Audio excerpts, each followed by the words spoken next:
Welcome back, everyone. Thank you. Shadows of Yes. Arcan. Good to be This will back. be our fourth session of Shadows of the Archon. I'm excited. How's everyone doing tonight? Fan Man. freaking tastic.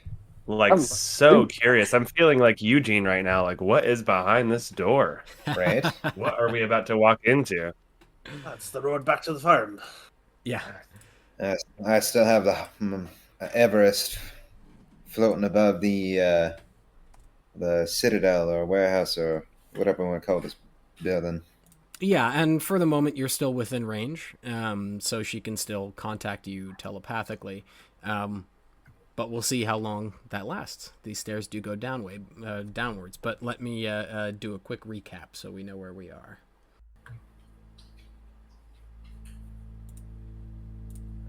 A quick question, DM. I had burned a mage armor first level spell the last session, and I think I got another spell slot. So do I have two spell slots, or are you saying I don't get the extra spell slot until Not till a long rest. The health, yes, so but the long rest is necessary for the spell slot. Okay. And mage armor lasts for What about class features? You can keep your class features. No, I mean, if I gained a class feature, long rest? I will allow you to use a class feature without a long rest. It's just the spell slots. Aces. Cool. All right. Alrighty. Let's jump in. In the last session, the team engaged in combat with the cultists occupying the ancient ruins translocated by an arcana storm.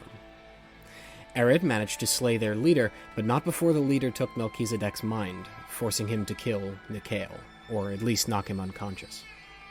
Anita revived Mikhael, although she seemed conflicted while doing so, and the fight was ultimately won. The remaining cultist was interrogated and agreed to give information in exchange for being quickly dispatched, an odd request. He gave somewhat unsatisfying answers, although you got the sense that he was doing his best, referring to the missing statue behind the altar as Demeritex. Mikhael, feeling a calling, wandered his way towards the basement while Eugene took a strange tome from the altar, placing it in his pack. In the lower chamber, the party found a modern device that Arid and Eugene identified as an arcane battering ram, aimed squarely at a large door on the northern wall of the chamber, and determined it to be the source of arcanic instability. They witnessed the door crack under the barrage of the device, but a strange darkness emerged from the crack, repairing the damage and retreating beyond it again. In the meantime, Arid, while tending to the seemingly maddened Mikhael, had a poem burned into his mind by a stone tablet.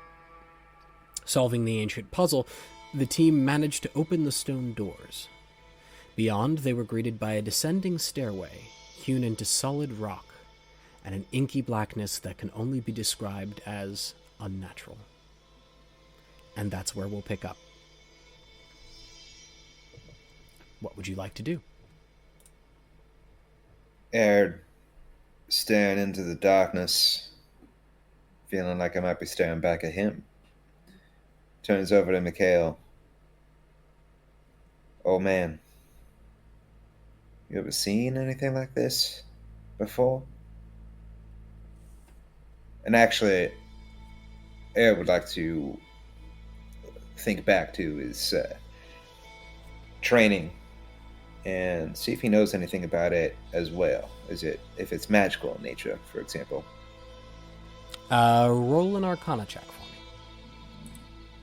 Can you take the music? Is the music loud for anyone else, or is it just me? Not for me. For me, it's a good balance, but If you go into the music tab, do you see global can volume hear that. controls? Let's hear soul.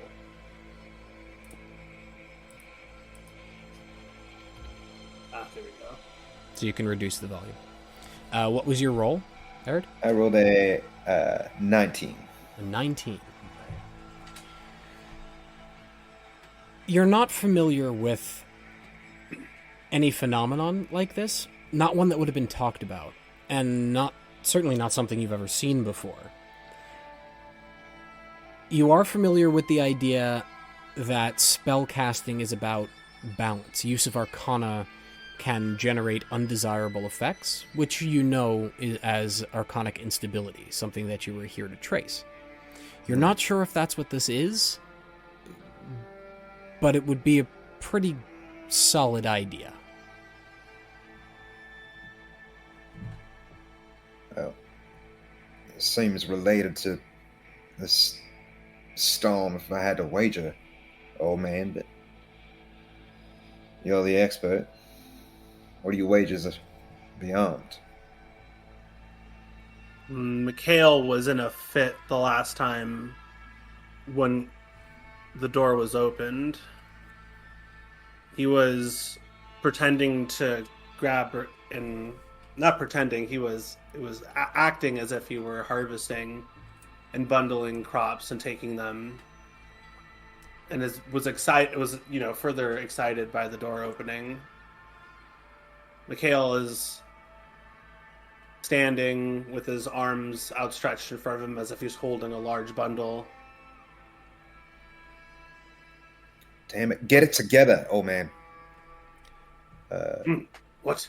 Ed walks over and just roughly shakes his shoulder. Arid, roll Wake up. a wisdom check for me.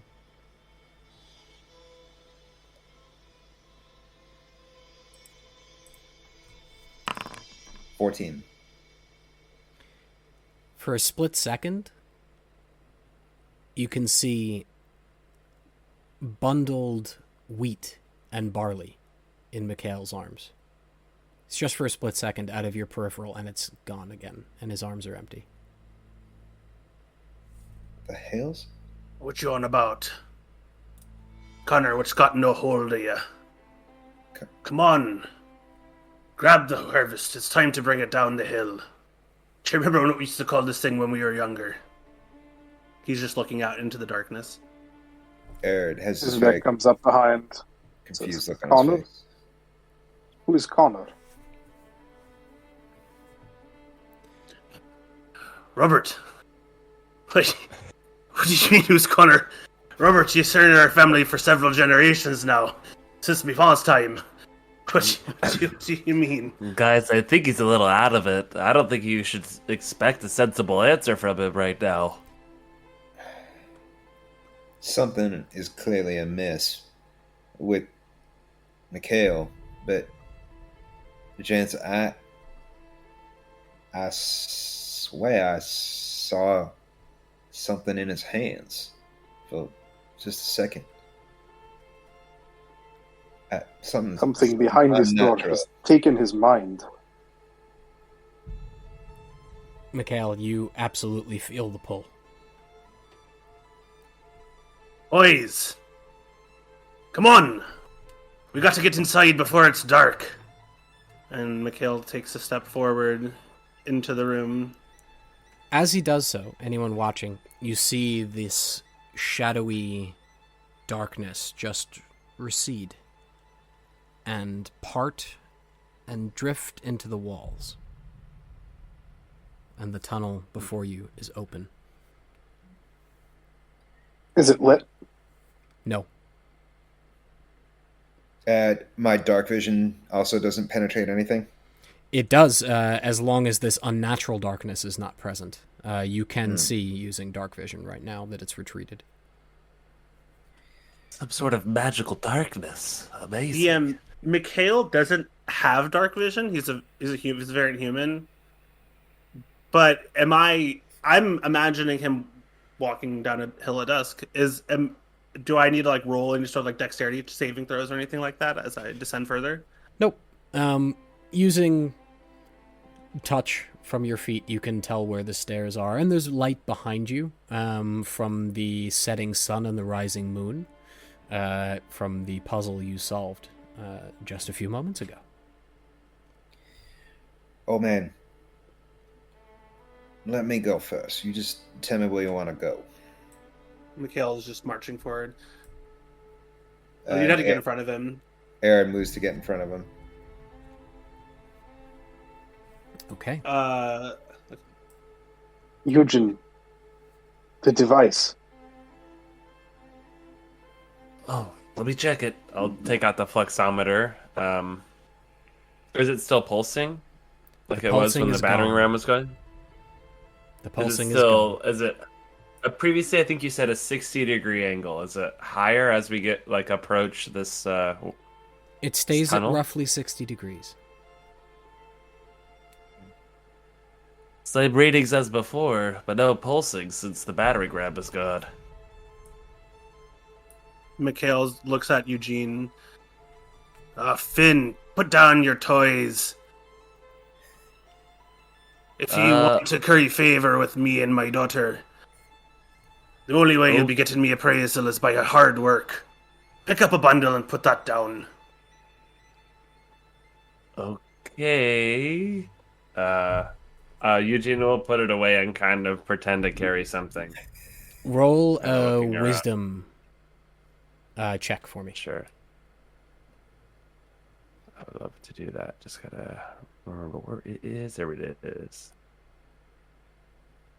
Oh, ability check. There we go.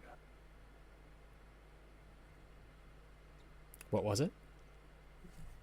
It was a 5. It was a 5. Natural one. Oh, natural 1. Oh boy. As you consider the words of this apparent madman, and you reach to pick up a bundle, for just an instant, there are bundles all around you. And then in a flash, they're gone.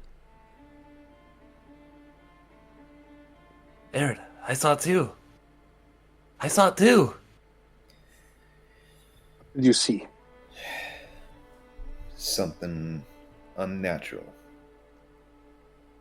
Bundles everywhere. Does it remind me of something I've seen on my own farm growing up, or is it from a different? Yeah, it'd be pretty similar. You would have seen stuff like that. I don't know if that was a memory or what that was. It was just like growing up. The bundles that used to be gathered on the farm. Maybe we should listen to Mikhael. Maybe he's onto something. Maybe he's detecting something that we can't see. Maybe. Mikhael's disregarding you all. But we fought our way long and hard to get here. I don't think the danger's past. Eugene, be on your guard. You got it. Holding my wand up. Ready. Okay. As you The descend... stairs are going down, right? Yeah. Okay. Straight on. As you descend, the steps themselves are narrow. They are wide enough for one person to walk, but they're deep. They're about 2 feet deep. And so as you walk, the walls themselves are chiseled, roughly.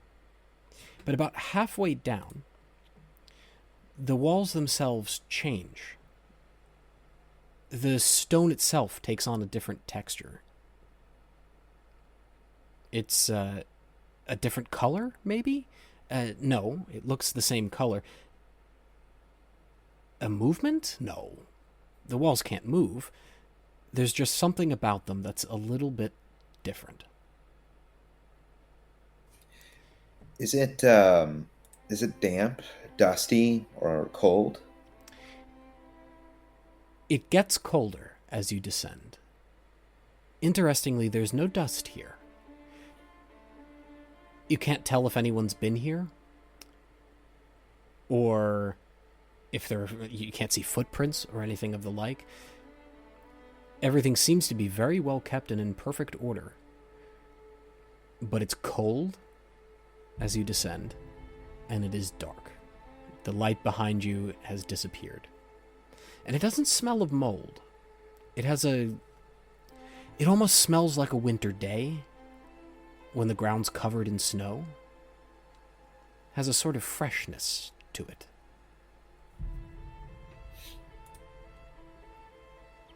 I don't have dark vision, so I'm touching the wall with my right hand as I go down. Mm. Do I feel the change? You would feel, as your fingers brush across the stone, Mel, for a moment, you're used to the cold stone for about 200 feet down. And then it's almost oily. But when you touch the wall again, after yanking your hand back, it's not quite oily. It's slippery in that there's no grip. Your fingers don't make purchase on the wall, but it doesn't stick to your hand or leave residue of any kind. Is it smooth? No, it's rough. It's still carved. You can feel chisel marks. Mind your steps. They're a bit odd. It's something on the walls. As you reach the bottom, let me fix your order. Please put yourself in order, actually. I don't remember what it was. Mikhael was right after it. Mikhael was sort of telling Aaron where to go. That was an accident. Okay, there you go. Yeah, I was looking down. As you reach the base of these stairs, the hallway opens. You're standing in a room, for those of you who have dark vision. The walls are chiseled now, instead of rough-hewn. There's a semicircular step in front of you that leads down into the chamber, the floor of which are large, purplish stone tiles. In the center of the room, there appears to be something that looks like a very plain and simple stone box. And beyond it is another missing statue. Looking to your left and right, you can see on the long walls tapestries, or what remains of tapestries. Aaron pauses as he reaches the bottom, takes in the room, and relays this information to the others. Zedek reaches inside of his bag, draws the ember shard, says, "Here." And it begins to emit a dull glow.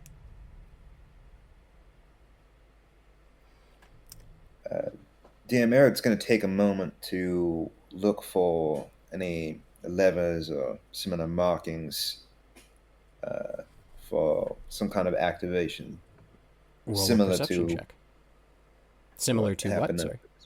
in the previous room. Roll a perception check. That is a 9. Nothing that you can see. Nothing jumps out. How No tall is the obvious. box? Sorry, go ahead. Box is roughly 3 feet high. Is it solid? Are you approaching to investigate? I just mean, does it look like it's one piece? I'll get close enough to see with the light from the ember shard. Eugene is following Mel closely because he has the source of light. From your current... roll a perception check for me. You can both roll it. Or everybody can. Except Arid, who just rolled a 9. Yeah, I'm definitely looking around. I feel like it would be out of character in this 20. Okay.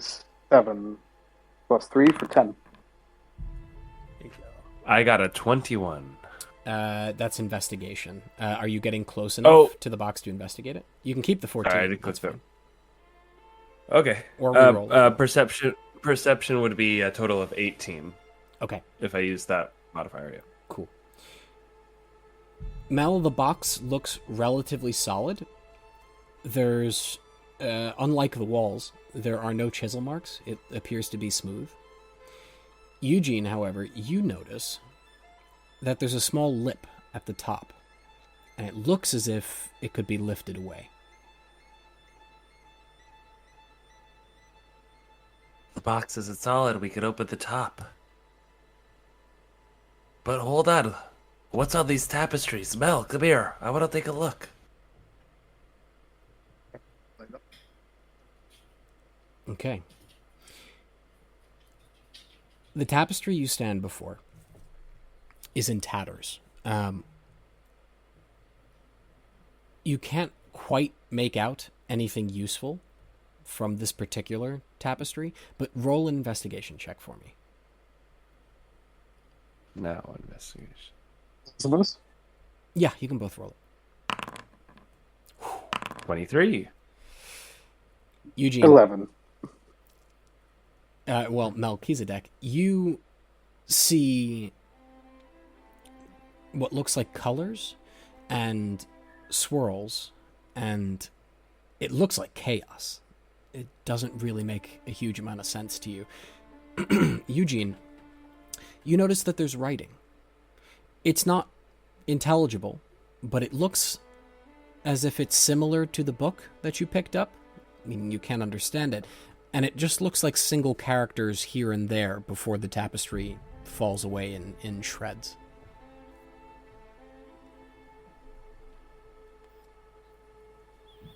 Would I have enough light to be able to try and jot it down or copy it down into my notebook? Technically, you wouldn't need to because you have keen mind. My keen mind. Okay, I'm going to jot it down later when there's a better time. Sure. Thank you for the reminder. I don't know why I just reminded you of keen mind. I'll kick myself for that later. Looks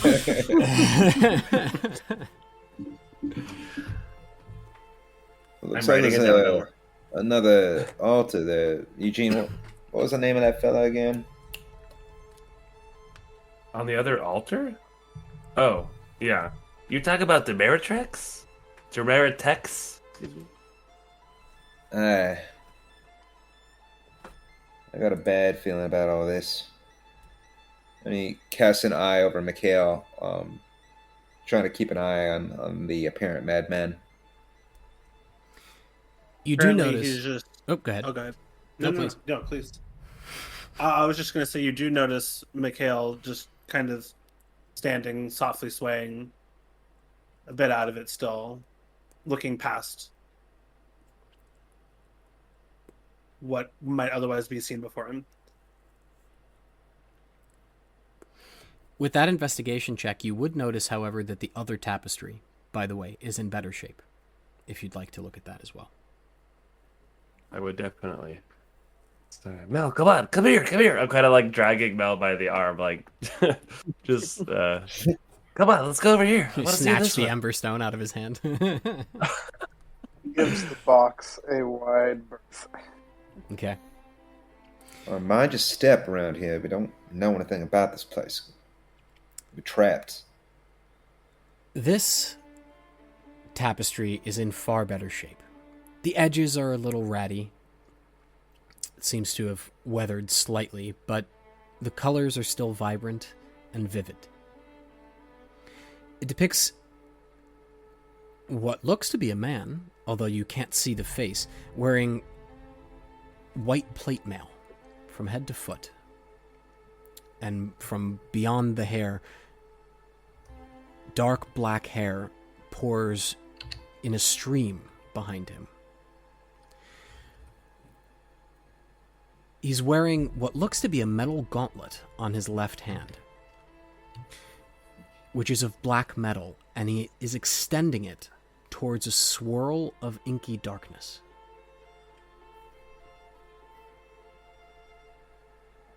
There is no writing on this tapestry.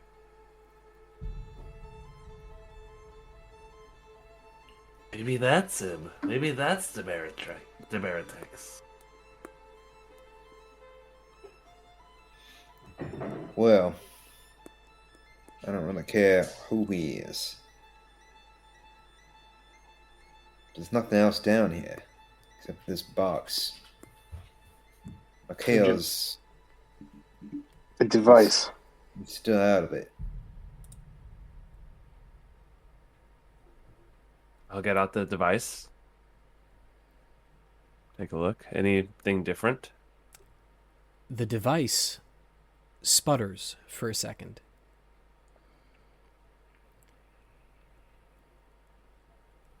And for just a moment, you're not quite sure it's on. Wait, that doesn't make any sense. You can see it When did spinning, it stop working? but the arms are straight up. Straight up. Oh. I don't know if that's a good thing, guys. Is very bad. Air tightens his grip on his sword. What is it? Well, the fluxometer is straight up, and I think that means we're in an area of high flux and arcanic instability, and I have no idea what's gonna happen. But this place is not safe. Right. What do you mean it's not safe in Zarho? Nobody cast anything.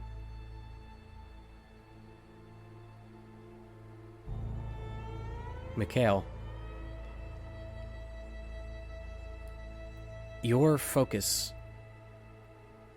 is on the missing statue in the background.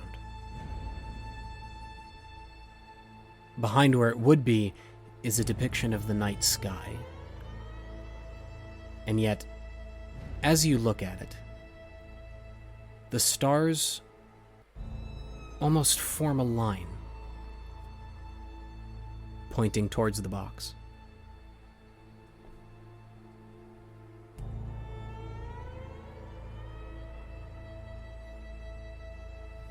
Mikhael Nobody fake else sees drops that. His bundle. Mikhael holds out his hand and the bundle drops to the ground in front of him. On the ground in front of Mikhael is a bundle of wheat. What the heck? And he takes a It's a step bundle over just it like I saw. as it falls to the ground and begins to scatter pieces of it. Mikhael steps down and crunches onto the loose straw and walks up. If I look at the cart, if I look at the box, does the box appear as such to me right now, or does it appear as another kind of object? The box looks the same as it would to anyone else.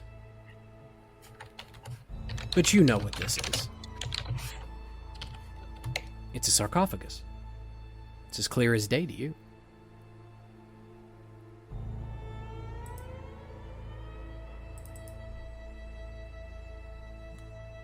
Oh, what you doing, Mikhael?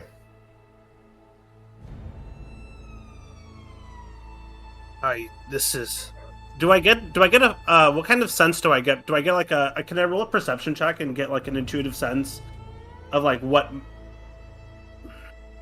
No, but that's casting like a spell. That's like cast good and evil. Do I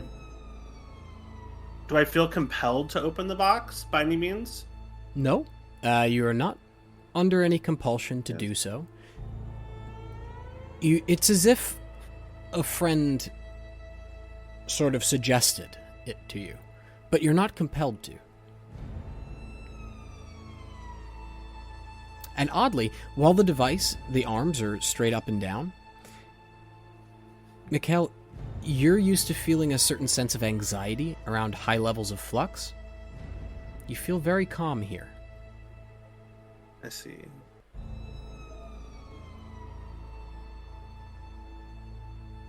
Well, I'd dare not disturb the dead.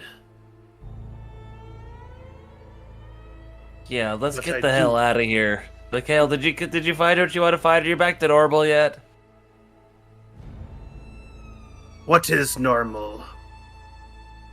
He says, and looking at the sarcophagus, you said it seems to be pliable or movable. Mm-hmm. It seems to be a stone Are there slab. handles?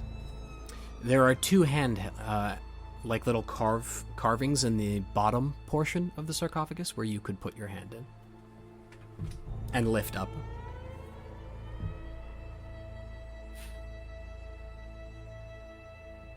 What are you doing? As you reach Mikhael. for it, you notice, Mikhael, there's scrawling. It's small, but it's almost a plaque on the side of the sarcophagus. Can I make out the language that it's in? Yes. You can understand it. Although you don't necessarily see language, you see meaning in this particular case. What does it say? It says, "May his works be ever written in the stars."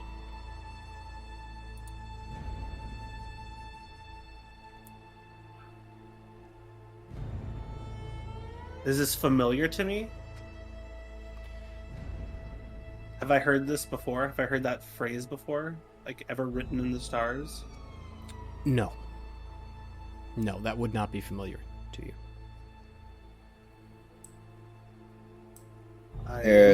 Who's more walks up familiar behind. with the paragons than I? Mikhael just keeping an eye on him. I studied quite a bit. I'm not a master, but I did study them. Connor, have you read this before? About a man in the stars. My name's Arid. Excuse me, Finn. I get mixed up these days. Arid attempts to stare at the scroll, see if he derives any further meaning from it. Do you speak Abyssal? I think I chose the other one. Let me see, though.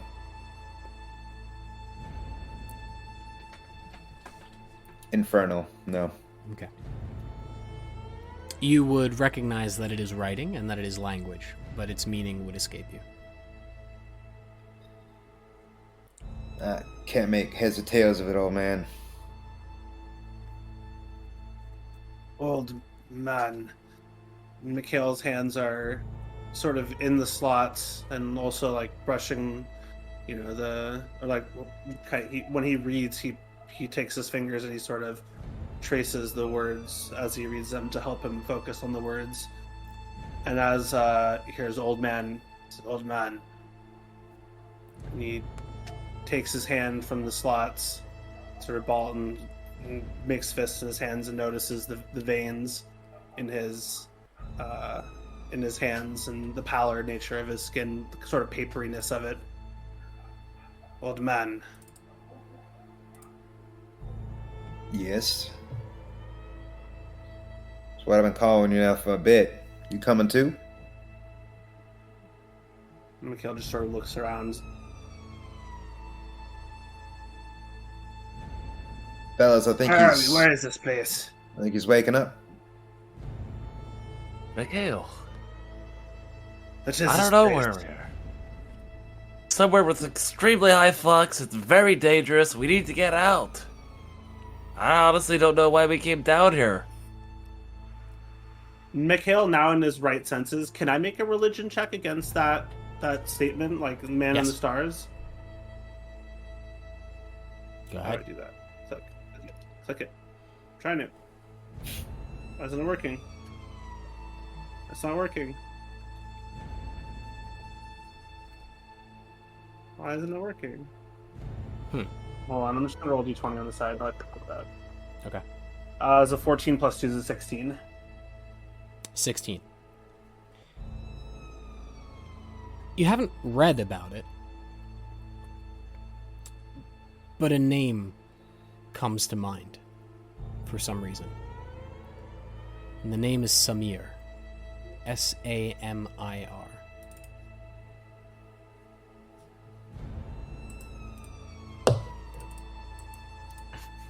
Is that the name of a paragon?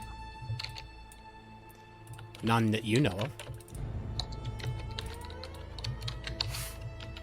Fair play. Fair play. I feel like I just had a dream.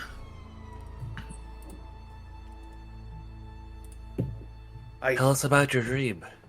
Let me guess, you were on a farm. I was. Can you believe that? Yes, actually. PM, is And, the wheat still there? Yeah, I was just going to point out the wheat. It's gone. What There wheat? was.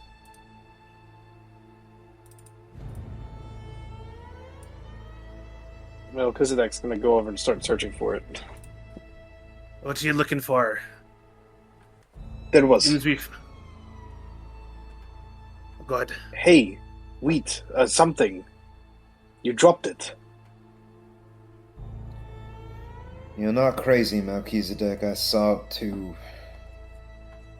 So did I. You saw it, huh? Either your dreams are becoming real, or they're not exactly dreams at all.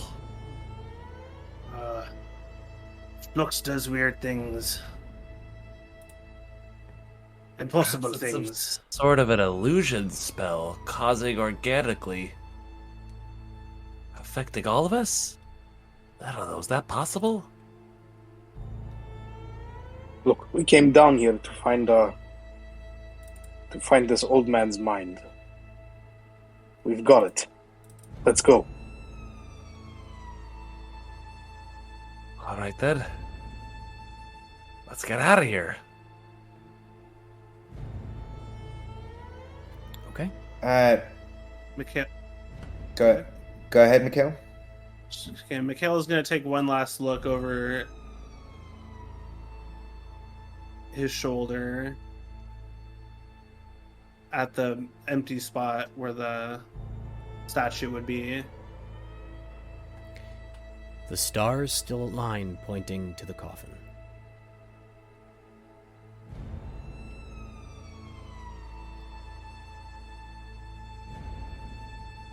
I No have one a else sees strange that. notion that the lines are aligned. Nope, only you see it, Mikhael.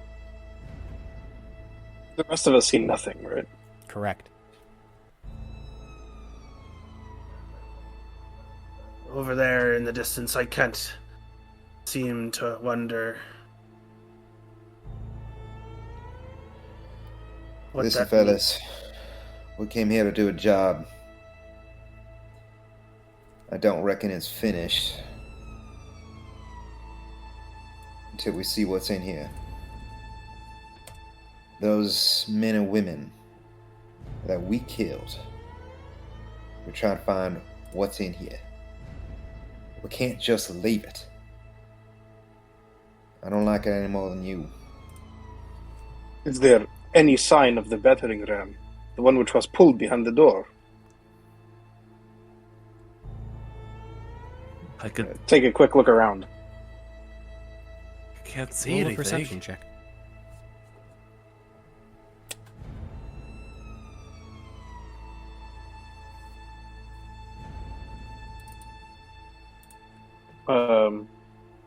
Did anyone see what the roll was?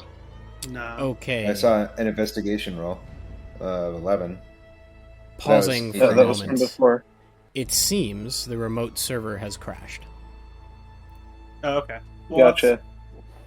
I have dice in front of me. So use dice or pull up D&D Beyond, and you can roll directly in D&D Beyond, and then we'll just report what it is. Yeah, let me do that. Oh, I can do that. I I'm can not use all sure my fancy why. dice in D&D Beyond. I hope I want my to use my apartment- fancy die. I really hope my apartment where my computer is not burning to the ground right now.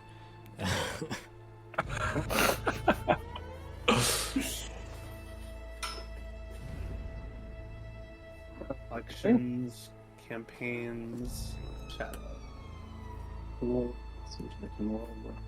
20. Yeah, level 2, okay.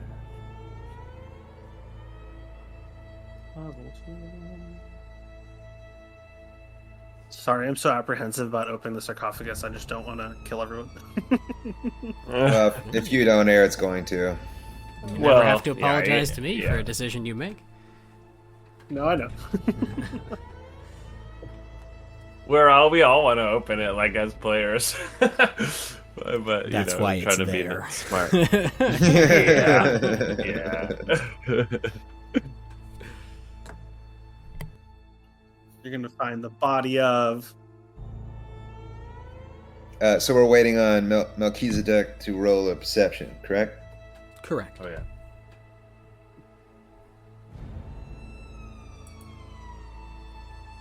In the meantime, Eugene, you had asked as well. You can roll a perception check as well. Okay. I will do that. DM, those slots, they were for lifting off the lid or for carrying the sarcophagus? Oh, D&D Beyond. Lifting the lid, it looks like. It doesn't look like they go all the way through. It looks like they're shallow cutouts just so you can slip your fingers under the lid. Arid, I rolled, 15. 15. Perception, yeah. Looking around, you don't see any sign of the machine. Doesn't appear to be in this room. This room is very well kept. There's no dust, no garbage or refuse, no broken stones or beams. Seems to be in remarkably good condition.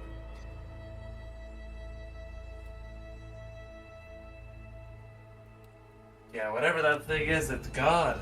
It's not here. I can't see it anywhere. Arid takes a step forth and placing his hand where he saw Mikhael feeling around. Just tries to not lift it all the way off, but get a sense for how heavy it is and how easy it is to move. Are you lifting? Yes. Okay. As you do, it's not particularly heavy. And it lifts about 2 inches as you pull up on it. And there's a sucking sound of air rushing into it.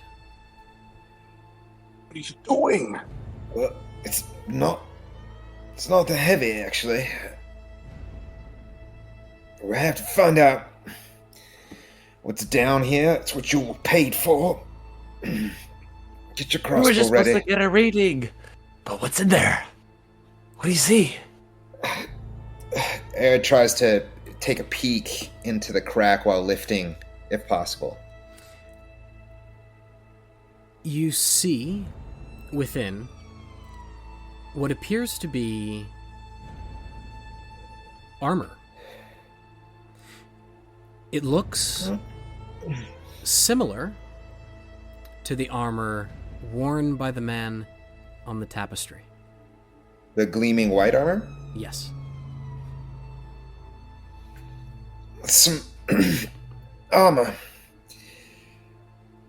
It's bright.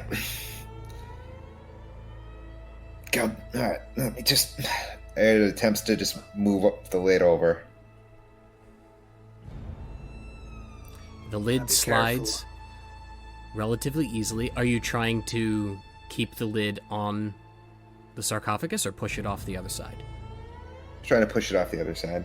Hold on, stop, don't do that, don't do that. Don't. He's already doing it. Okay. Well, The Mikhail's gonna lid stop. slides with a sound as it hits the ground on the other side. And you see, lying within the sarcophagus, a skeleton. The skeleton is wearing this white armor. It's missing its left arm. And on its chest is a small stone. A small black stone. How you Say suppose to barber go after this? the tapestry. Definitely, Eugene's definitely walking over now and peeking into the sarcophagus. Looks like His neck is flattened against the wall. looks like it's missing an arm. Any idea what the stone is, old man?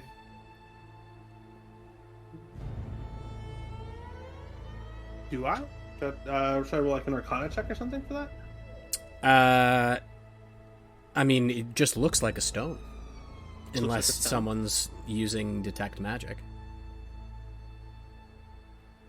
I could detect if it's magical, but there's such high flux in here. Could cause some sort of calamitous event. Maybe if we want to detect it or even identify it, we could take it out of here. You'll best believe in that. No. Those fellows. There's nothing else down here. They're either after the armor, or whatever that rock is, or both. I think my master will want to see this. It does seem like something Dorian would be pretty interested in.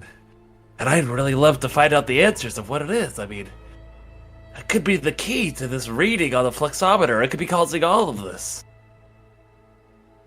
I reckon you're right. Melchizedek is just muttering, "This is the last time I travel in the company of wizards." I know we don't want to touch it, but I could cast the mage hand. I think Melchizedek's advice was good. Mikhael, you were the one drawn to this place. Would you like to pick up this rock? We need to take it back to Dorian. You have to be careful. If we suspect this image of this item of being magical, it could overtake you with some sort of a curse, or it could cause a damage upon touching it. All sorts of magical effects could be embedded into it. I don't much like the idea of Robin from the dead, personally. But you know, no problem making him dead, huh? I gave that man upstairs only what he asked for as part of the bargain. See Arid kind of bristle again. Don't agree with your idea of mercy. Fine. Sort of steels himself, walks forward, and firmly grabs the rock and takes it, and then just waits. As you What are you take doing, Aaron? the rock is in your hand as you reach forward and somewhat comically snatch it and sort of on your tiptoes looking around. Nothing seems to happen.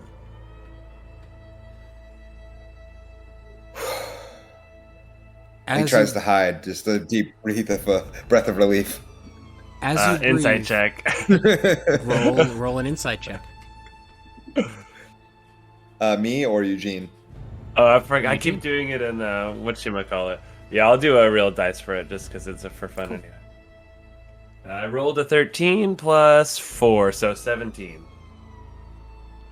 Yeah, you would probably notice that Arid was on his toes after he took the rock, and his hand was clenching it a little too tight, and his eyes were darting around the room.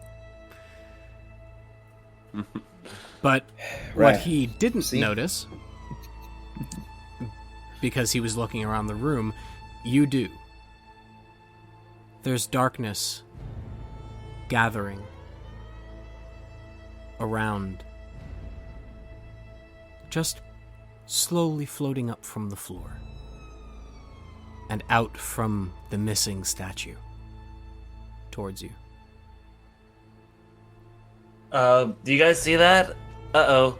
Okay, maybe you want to put that down, Aaron? Do you see the darkness? Arid tucks it into his backpack. Right. I think that means it's time to go. It means it's time for you to put that back, boy. I don't And think Mikhail's so. gonna Forward. stand in your way. It's coming towards you. I will It's put that maybe back. 20 feet away. We need to go. Uh-oh. We'll give it to Dorian. Okay, This is let's get the causing hell out of problems. here. Wait, what about the armor? Can we take the armor? Will Dorian want the armor? As you say I that, don't. Darkness forms in the sarcophagus and wraps itself around the armor. Never mind. Let's go. I don't know, man. I just know Dorian needs to see this. This is why we were sent here. Let's go. Something's happening. And Oh, Arid, because it holds the ember shard out. Does the light penetrate the darkness? The Ember Shard is fighting to cast any light currently. It's a bit like a light that turns on but doesn't have enough power, and so it just kind of flickers in place. It almost obscures vision. let's go. We can seal the door behind us. I can't see. Oh man, we can worry about what to do with it later. After Dorian has taken a look, if we need to put it back, we will. I promise. Eugene's This panicking place just is a going little to bit. exist. The any darkness has overtaken the sarcophagus now and is about halfway across the room. Arid starts Well, we moving gotta towards the get out of exit. here. longer. We'll deal with the Heading up consequences the of your doors. actions later. We start moving towards the door, the stairs. As you head up I the think stairs, I trip a little one of the stairs because I can't see. as you head up the stairs, you can see the light from beyond the door, the puzzle growing. And if you're looking over your shoulder, you see that the darkness is following you. Not quickly. Let's go faster. Faster's good, yeah, I agree. And starts, running up, taking it two at a time, pausing at the top of the stairs to make sure everyone else is able to get up. And Melchizedek is going to run over to where the moon lantern is and get ready to lift it Nice. as soon as everyone's through the door. The darkness floats towards the doorway after you, as Eugene is the last to emerge.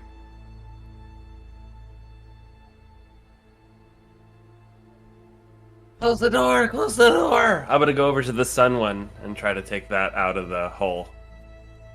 The moon Rel- first. Oh.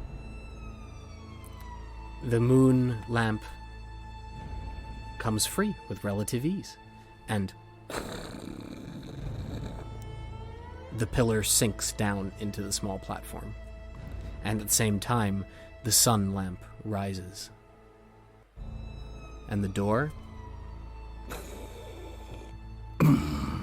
with a resounding boom, seals. Just as the darkness reached it.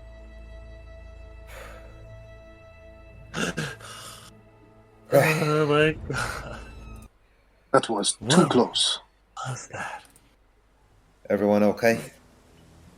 That was so cool! What the hell was that? That magical darkness, even your Ember Shard couldn't shine through it. Oh my god, I've gotta take some notes. Melchizedek takes out the ember shard and checks that it's still functioning the normal way. Works perfectly. The fluxometer! I'm gonna check the fluxometer. Is it vertical? Or is it back to 60? 0%. 0. I'm like kind of tapping it a little, trying to get it to Test like it. function. Like, Te- what's going on? Test it on the stone. Okay. Aaron, hold out the stone. Maybe we should do this outside. He reluctantly reaches into his backpack and pulls it out.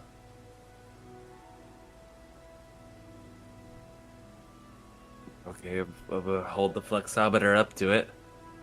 Any change? Nope.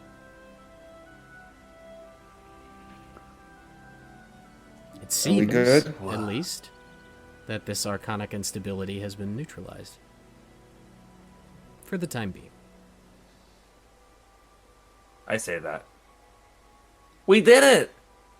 We fucking did it! Oh, that's so awesome! Oh, I love being an adventurer. This is so much better than studying in college. Oh All my right. god! Oh, do you think it's All better right. that we?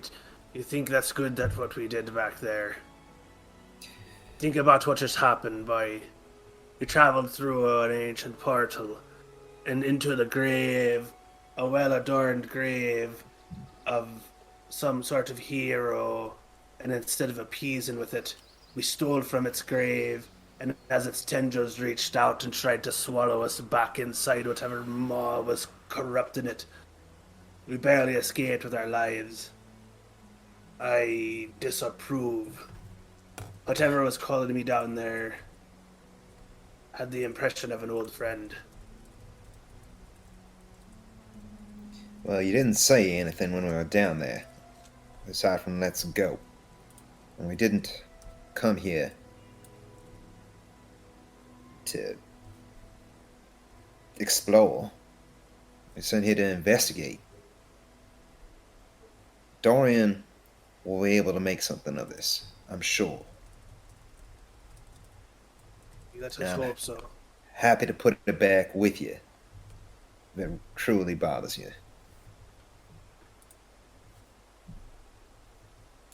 If you have a mind to. And he casts a furtive glance to where the darkness was emanating from. Melchizedek takes both the lamps and says, I'm bringing these with us. No one is to go down there while we are away. That's a good idea. Arid checks in with Everest. Is he able to contact her from the next room? Yes. Everest conveys a sense of urgency, but not danger. Something's amiss. I think we need to get out of here now. Best be ready, fellas. Sword firmly gripped in his hand, he makes his way to the upper floor and towards the door where they first entered. As you all emerge, or peer out, you see what looks to be, and of note, as you pass through the upper floor, there are no bodies here anymore, although there is a trail of blood, as if one or two were dragged. As you peer out the door, you're kind of accosted with the smell of burning flesh, and you can see that there's a pyre where the bodies of these cultists that you had killed are currently burning.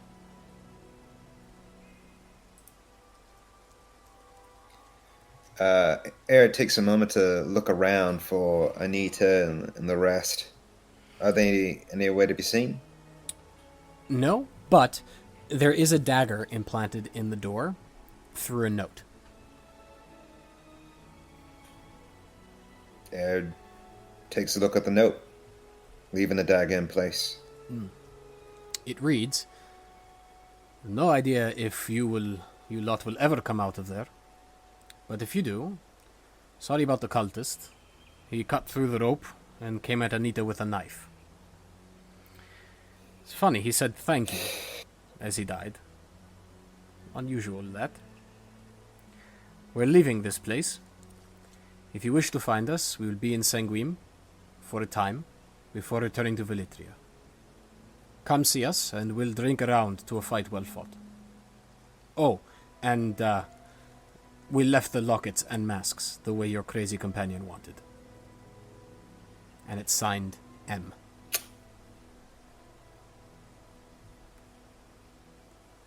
DM, sorry.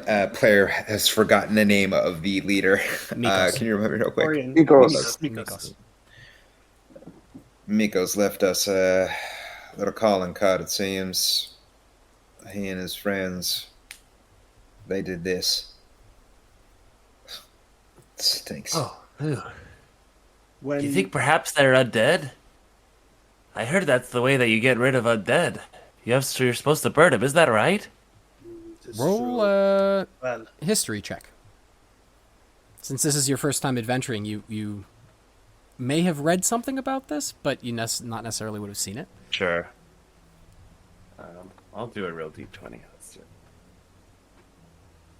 We got a 12 plus 7, so 19. Wow. Okay. Yeah, you know that generally speaking, after a battle, there are the corpsers who are responsible for burning bodies of the fallen. You also know that at the end of the Elven War on the Elven Plain that destroyed their homeworld, that the Arcana storms became so bad that they essentially raised millions of buried dead from the grave and turned them into zombies, essentially. And those zombies poured over the walls of cities, and essentially the two warring factions, the Dark Elves and the High Elves, started to work together to try and destroy all the undead, but there was just no way you could kill them all. It was, I mean, Elven Homeworld was around for millions of years. That's a lot of buried dead. I'd tell that whole story unrequested to everyone. Mikhael is going over to the pyre and kneeling in his Rakshana pose and saying a prayer while this is going on. Right. Once the old man is done, let's get out of here. I don't like this place. It smells. Stinks of death. The masks and amulets, when they said left them as they were, did that mean to be interpreted as like they took them off or they left them on the bodies? They are currently on the bodies.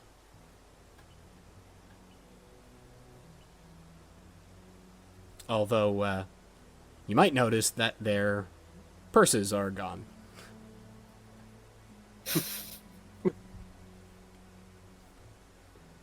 Is one of the amulet claws like? How far gone is this pyre? Has it been freshly lit, or is it like embers? It's lit. It seems to have been burning for probably about 6 or 7 hours, which is strange because you don't recall being down there for that long.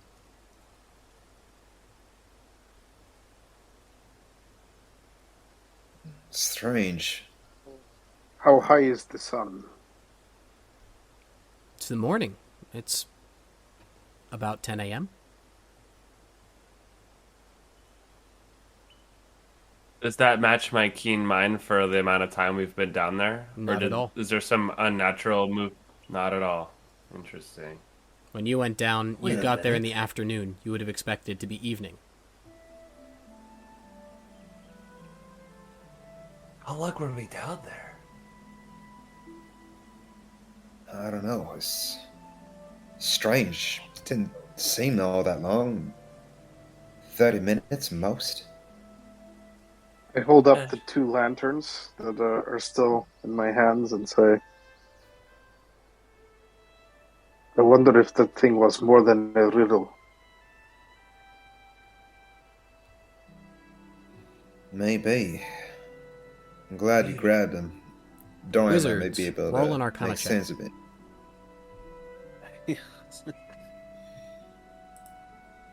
Oh, right. It's not working. 19 for me. Same. Nice. 19. So magic like this isn't taught. You've read about magic that can affect time. It's usually in some ancient, boring history book. The kind that Eugene found fascinating. They are obscure references to it, but you do know this kind of magic exists, or used to.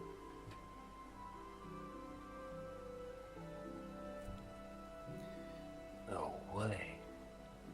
Time travel? Must be. Indeed.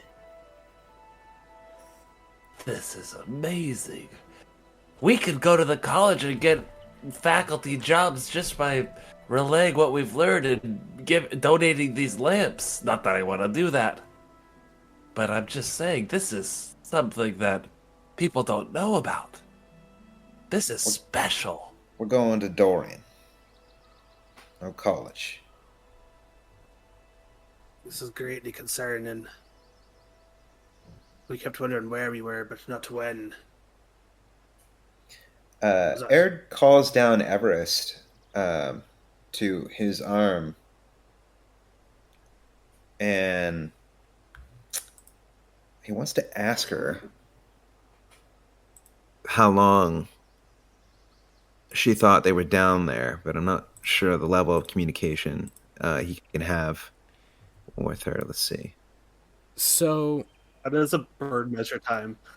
yeah, she can't tell you in hours or days. She can convey that you were there for a while and that the sun set and then rose and then set and then rose.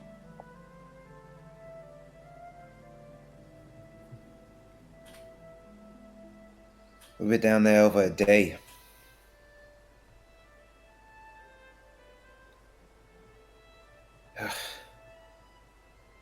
Right. Like, over a night? Aye. And then Absolutely another night? amazing. Aye.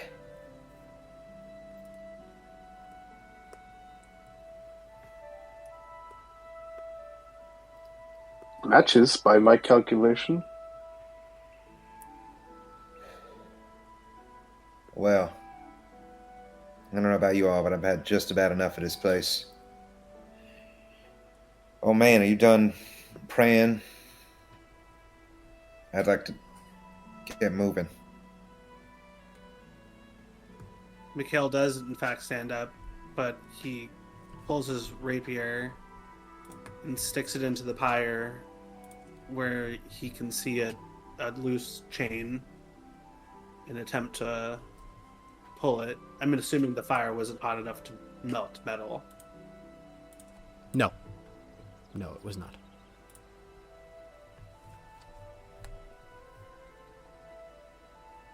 I felt a strong calling to come to this place, and these men bore the same symbol I was taught to revere.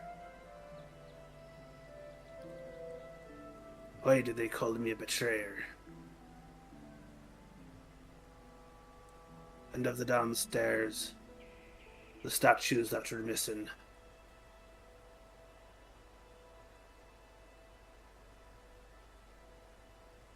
Statues of Demeritex that were You don't- missing. You don't know why they called you a betrayer?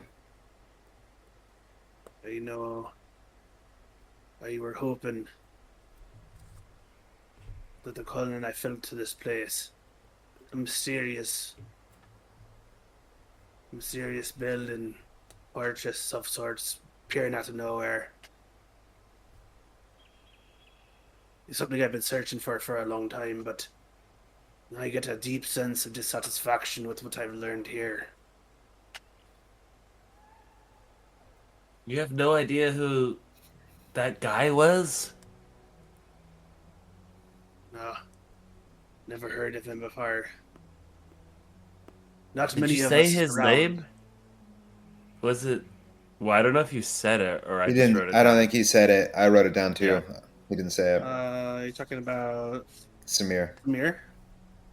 Yeah, Mikhael Yeah. hasn't said it yet. Samir, I believe. Why is that the name? I thought I asked you about stars. Did I ask you about stars? Does the name Samir mean anything to you about stars? He's like reaching over. Would to, that like, be grab- history, arcana? Or would I just know? Roll a history check with... Were you particularly interested in religions? Or paragons? Not particularly. But Then, okay, thank you for being I honest. did like take high wisdom. Yeah, I did take high wisdom. It's not as high as intelligence, but You can I roll... did kind of want to RP that. Yeah. Okay, so roll a religion check. I did study it. With disadvantage, please. Sure. Disadvantage roll. Oh, it's low. It's a 9. Samir doesn't ring a bell to you. And you know the names of the paragons. But Samir doesn't number amongst the ones you know of, or perhaps he wasn't paragon? Man, does it sound like a paragon? Can't place it. But I would know where to research it. You would? That's apparently a thing about Keen Mind, which of course the college, but anyway. It's a feature of Keen Mind that I don't really know how useful it is. But I would know where to research it. Well, that'll be useful to look up. Shall we get a move on? Hopefully the amulet has cooled, but Mikhael is going to take it Okay. and store it in his backpack. Okay. You can mark down that you have the amulet of a dragon's talon. That's a good idea. Oh man, you mind grabbing a mask too? Would show to Dorian and the gods. There's no problem. Are the masks still intact from the fire? They're already of darkened metal, but they are certainly Okay. covered in soot and charred from the fire, although the fire certainly wasn't hot enough to destroy them or warp them. They appear to be made of a cast iron. Mikhael attempts to stick the rapier through the eye hole of one of the masks and Gross. takes it out. You're Well, it's quite, just like they're you're embers quite and glad ash. that the only thing left underneath was ashes. Otherwise, you would have speared a dead body through the eye. But the mask lifts away without much trouble. As he's doing that, Arid thinks to himself, Anita might like her dagger back, and goes and pulls it out of the door. Takes the note and tucks it away in a pocket. It's funny that you mentioned burning bodies. Fun fact, that's how I got hooked up with the cure set in the first place. As he sticks the eye and pulls it out of the fire. Alright. Well, I'll let this cool down. All right. Melchizedek here to lead us on our merry way.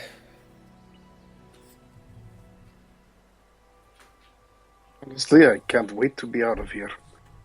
I never thought I'd say this, but I miss Sanguine. Yeah, I want to go back to Sanguine too. Roll a survival check for me, Melchizedek. We'll see how far you get on this day of travel. See, what is my survival? It's a +3, so a 9 + 3 is 12. 12. It's slower going this time. Perhaps it's because you're all somewhat tired and mentally drained from your experience of apparently the last 2 nights. But the swamp is on your right as you proceed, and as the sun sets overhead, the usual stillness of the area, which is, as anyone who has traveled the road know, rather unusual, but in this particular case is considered quite normal, descends on the area as the light begins to fade. And you can hear in the distance the babbling of the river.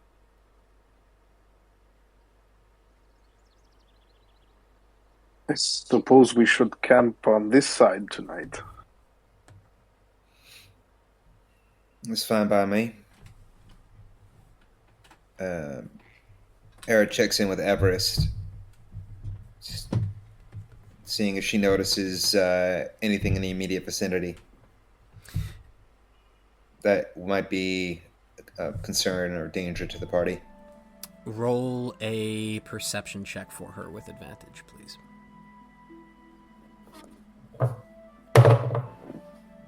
Oh, Was this- okay. This is happening in the middle of the night, or is this before going to bed? I'm sorry. No, I missed Just it. before going you to guys bed, haven't I gone to think. bed yet. Yep. The sun is setting, and you've basically Sure. reached the river. You have about another day's journey ahead of you. That's a 15 plus her modifier, which 4, right? yeah, I think so. So 19. You hear the screech of Everest overhead as she circles. And it's a striking sound in this silence. You would expect such a sound when climbing a tall mountain or surrounded by verdant trees, but here it's almost jarring to everyone except Arid. She conveys that general uneasiness. She doesn't like this swamp, but nothing of note. No danger in the area. Well, I suppose this spot's as good as any if we're going to set up camp. I'll take first watch.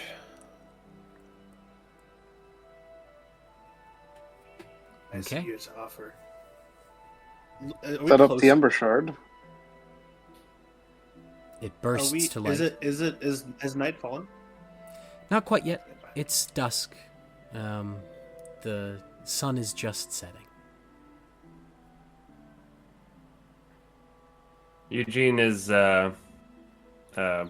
sitting next to the Ember Shard with his notebook, writing down every detail so as to not forget anything, even with his keen mind, because he can only remember things for a month, and he's writing down like the number of steps we walked down, and all the things that I mentioned earlier, all the script of an abyssal that he saw on the tapestries, and just everything, all the details.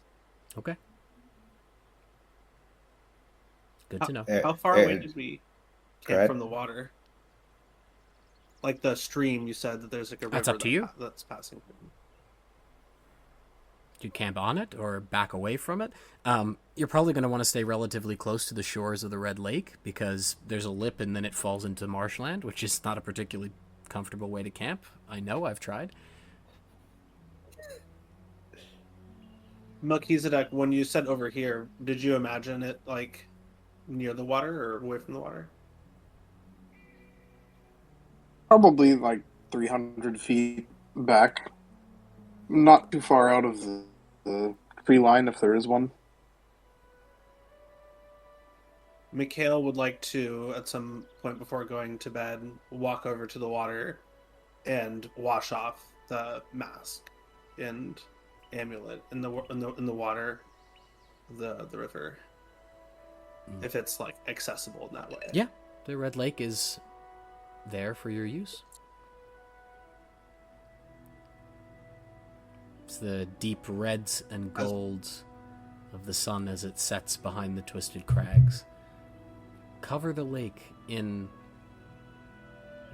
its namesake, deep crimson. It's actually a remarkably beautiful sight.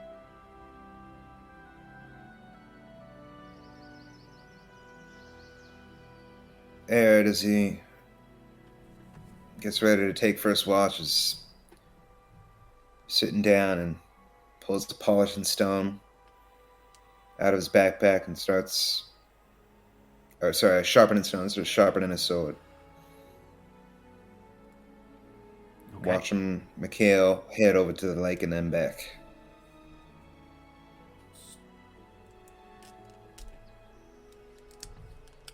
Okay. Is there anything else anyone would like to do before bedding down?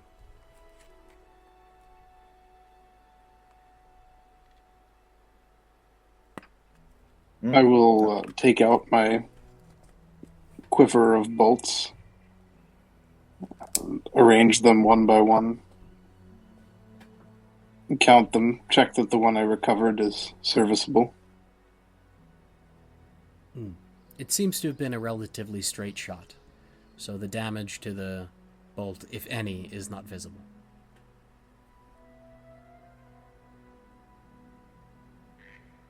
I divide them between the two quivers and return them to my bag. Okay. I turn to Arid and say, "Wake me for the next watch." Ed nods, not looking up from polishing or sharpening his sword. He seems focused, almost like he's meditating. Okay. Arid. Before Yep. going to bed, Melchizedek says, "There is still food in the bag if anyone wants. I'm not hungry." And falls right to sleep. Right to sleep. Okay. Arid, give me a... Well, you already gave me a perception check with advantage for Everest. I was 19. 19, I believe. Yeah. Yeah. The evening passes. Your watch is uneventful. There's some splashing out in the water, but Everest conveys to you that it's prey and not anything to be worried about. Probably a fish. And so the end of your watch comes.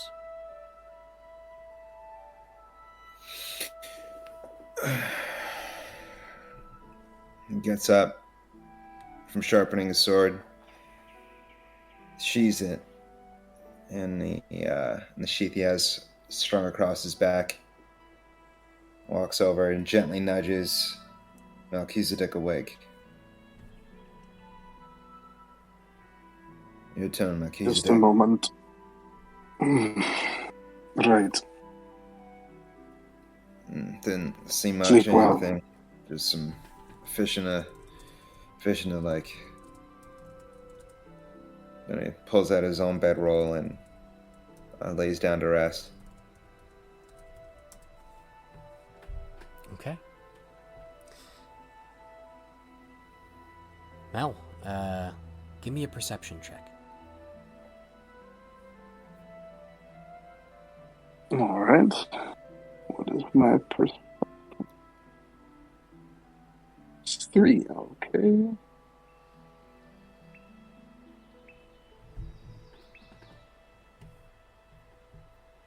A 13 plus 3 is 16. Okay. Nothing much of note in your watch. But towards the end of it, coming up on midnight, Eugene, you've been having some trouble sleeping tonight. You're not sure entirely why. Maybe it's sleeping in the rough. You're not used to it. But it's almost as if something's scratching at the back of your mind a little bit. Something familiar. And as you open your eyes, you know you're dreaming. But you're standing in a room beneath a familiar library. In an instant, your vision warps, and you're in a rough, carved mining tunnel, debris all around. And you hear a woman's voice. Warmer. A creature skitters towards you, a creature with 8 legs and a dozen eyes. Warmer. Past it, a door where one has no business being. Warmer. Past the door now, and a majestic, beautiful man with elven locks and blue eyes stands before you. Warmer. As you watch, unable to move or even scream, the face withers. The skin becomes taut against the bones.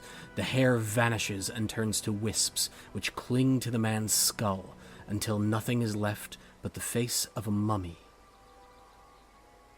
A mummy with blue eyes that pierce through your mind. Hot.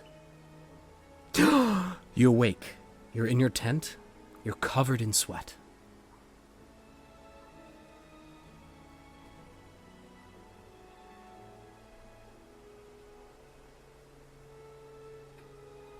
Eugene, you're muted. Thank you. So, gasp and come awake. Looking around me, poke my head out of the tent cautiously, trying to see if there's anybody around. Mel, you would have heard him gasp and come awake, and you would turn to see Eugene's head peeking from his, in your mind, ridiculous tent.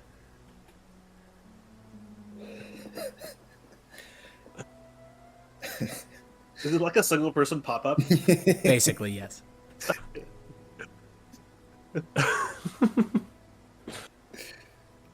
You think it's your turn?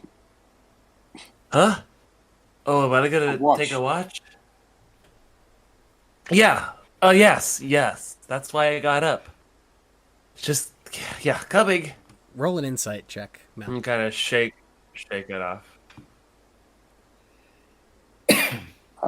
Insight. My insight is... Alright, let's see. That is a 9 plus 1, so 10. 10. Eugene, roll a deception check. Sure. Or performance, your call. Okay. I already did deception, came out as 12. Okay. Mel, you don't notice that anything's amiss.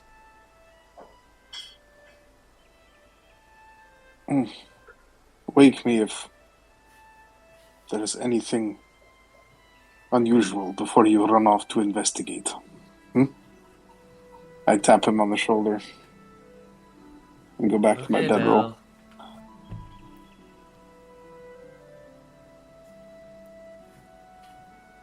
Okay.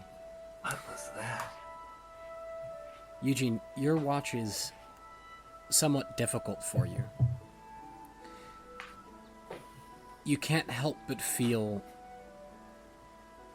a little creeped out by everything at the moment, particularly because you're in the middle of a swamp, a silent swamp, or at the edge.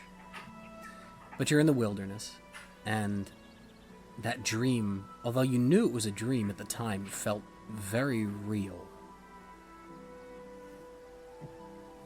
But your watch passes. Uneventful.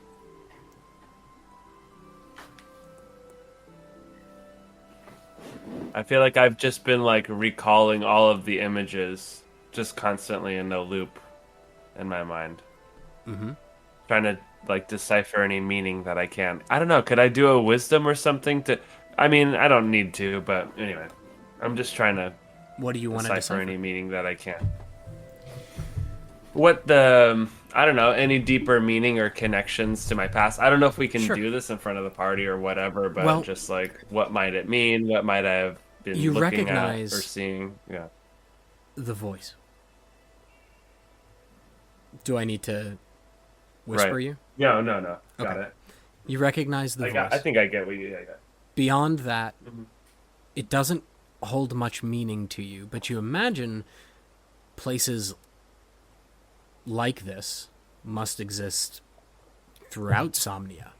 You probably wouldn't have imagined exactly how many until your recent adventuring experience.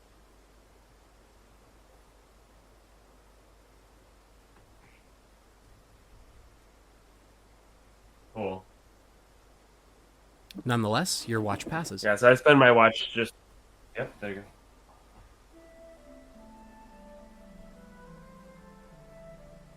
Do you wake the next person before you go to bed? No, I just pass out. No, I would eventually. Eugene, you son of a bitch.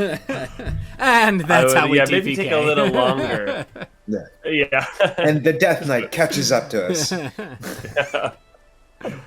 Yeah, a little longer than maybe is even needed until the next person's supposed to be awakened, and then kind of like snap back to it and be like, "Oh, who's next?" And yeah, I'll go up to Mikhael and just be like, "Mikhael, are you next on the watch?"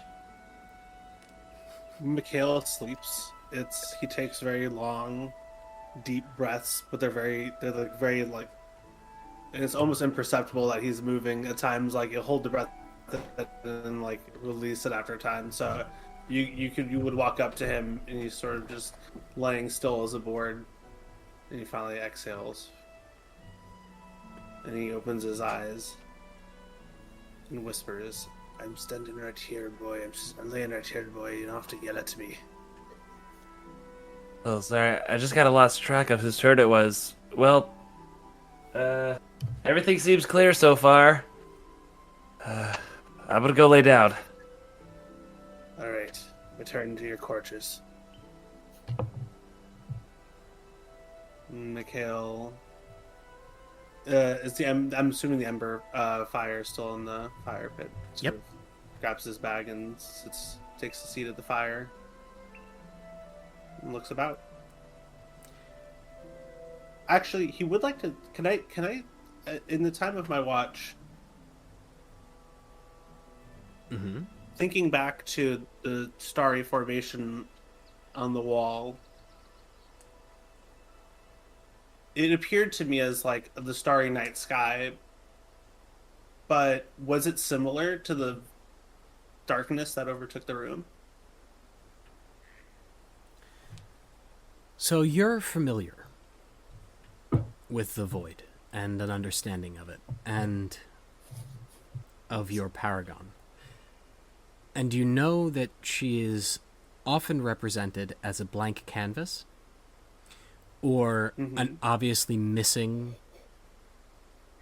item. So you'd have three of something in a row and then a fourth, but the fourth is too far, indicating that there was something in between the third and the fourth that's missing, and that would be a representation of her.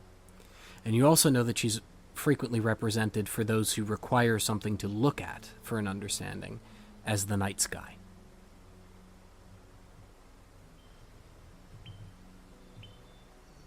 Gonna ponder that moment in his decisions as he takes his watch.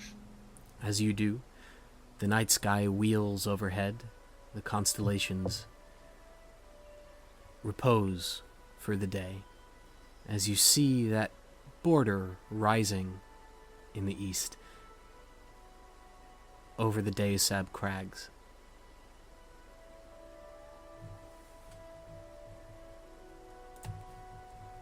And the sun rises.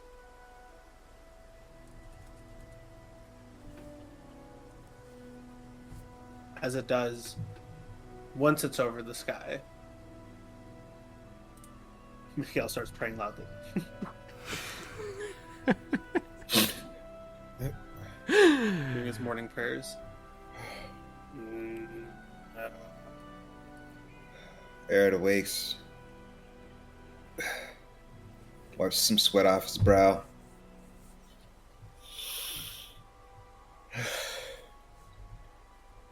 He slept not well.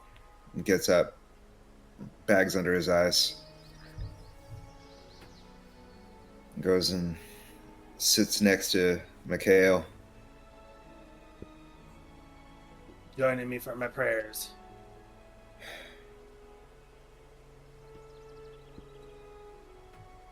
I guess.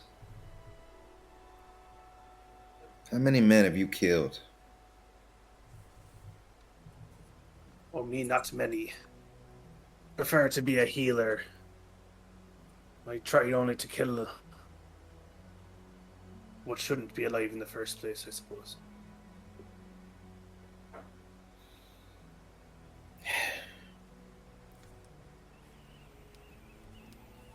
Weighs on me. What's that? killing. Make it seem so easy. Well, some of us, we ain't worth much living in the first place. Then the others, well, you try to save those, but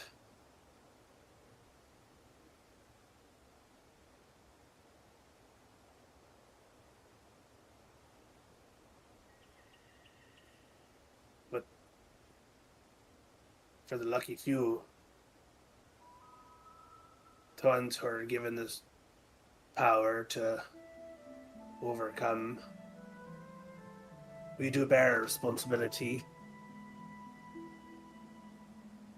in my opinion. As long as you felt that you were in the right, well,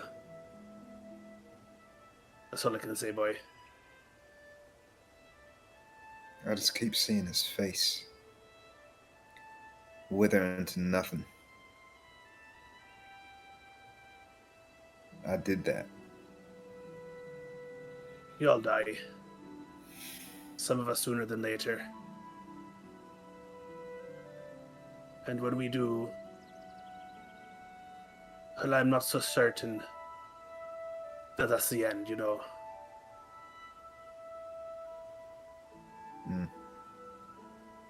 I don't. I'm not much truck with truck being a local euphemism for getting along with or knowing about a certain thing. That much truck with religion. I feel dirty.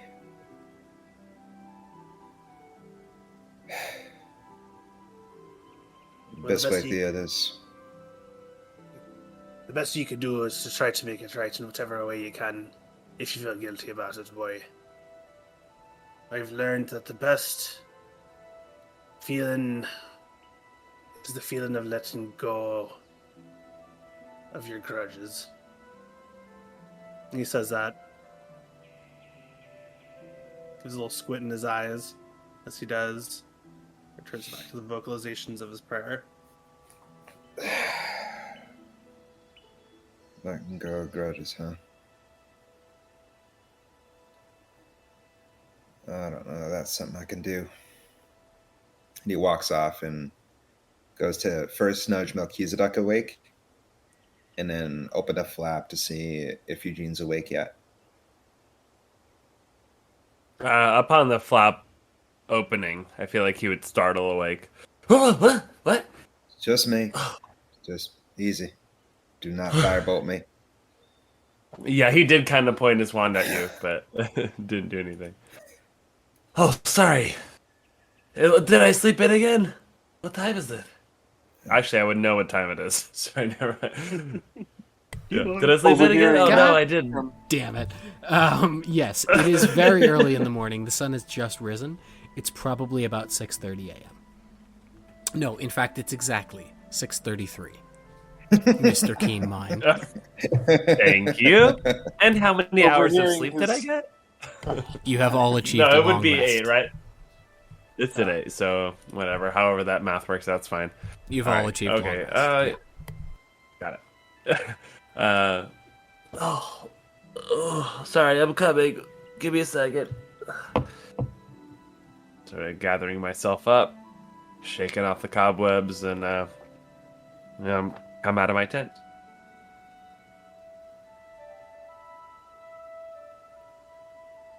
I'm not helping you pack that away. Oh, it's okay. I know how. I figured it out last time. Just had to remember that I read the manual. Of course he did. Just started dismantling it. And sure enough, you do remember how it's done.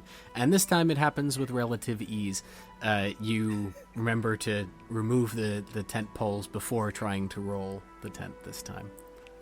You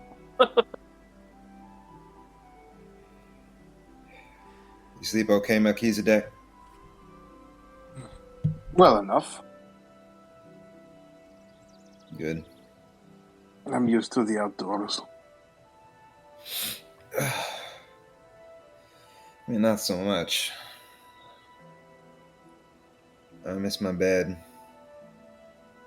You don't think I'll make it back Well, to Sangrain today? we have a long march, but we should make it. Unless we are waylaid. Oh man, do we have to go through that gross swamp again? First, I clap him on the shoulder. The river. Then the swamp. Oh yeah. Give So, me a right, survival I'll check. keep Mel. Everest sorry, go in the ahead. air. Just Aerith says that to Melchizedek. I'll keep Everest in the air. Keep an eye out for trouble. Good. It's not often I had a friend like that. She's a beauty. I think she likes you. I catch her staring at you. Melchizedek likes looks you. impressed. Or she wants to eat you. Or she wants to eat me. Exactly. But I don't think she's that hungry. You She's make her quite a meal. I rolled a 13 for that survival check, by the way. Okay. Again, the going is a little slower than it was on the way here. Perhaps it's always that the way back seems longer. But the day passes. Nothing much of note beyond some wet feet to report. And you arrive... Oop, go ahead.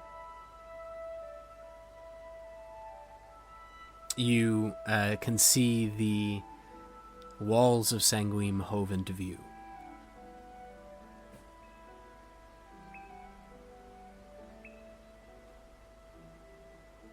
It's probably about 6 o'clock in the evening.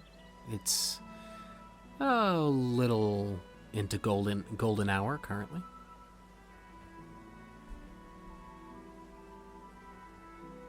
As you approach, assuming that you approach. And I'm back again. I apologize. Maybe they're lucky. They don't have to think about the things we do.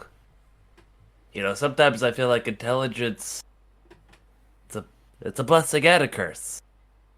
You ever feel that same way? No. Lets me figure out the character of the people I'm dealing with.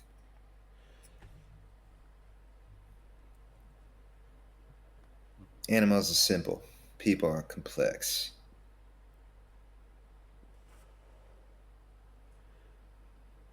Simple. I'm happy to be able to figure out who's deserving of life and maybe who ain't.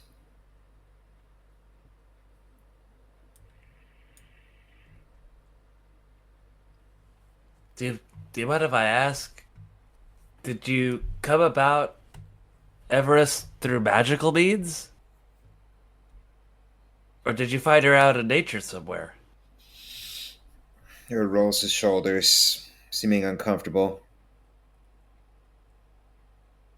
I don't mean to offend or pry. I'm sorry. I know we don't know each other very well. I just know people at the college. They could cast spells that would call upon animals of different types, mounts and familiars. And I just thought maybe that's... Well, anyway. I think I've asked too many questions. Bye. I'll just Hold walk on. away. Hold up. Oh. Eugene, come here. Yeah?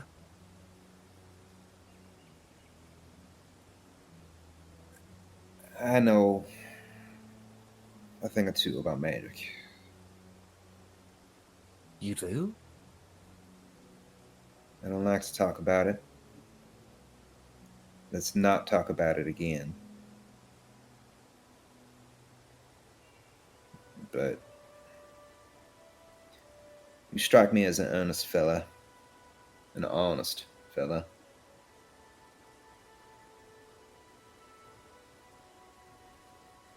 I studied at the. Damn it! I lost. I don't know where I put my notes. Cerulean. Can you remind me? So I studied at Cerulean. Aurelia? And now I would know that's different than Citrulia. And would it have a reputation I'm aware of, Cerulia? Yes. Cerulia is Harvard. Citrulia is MIT.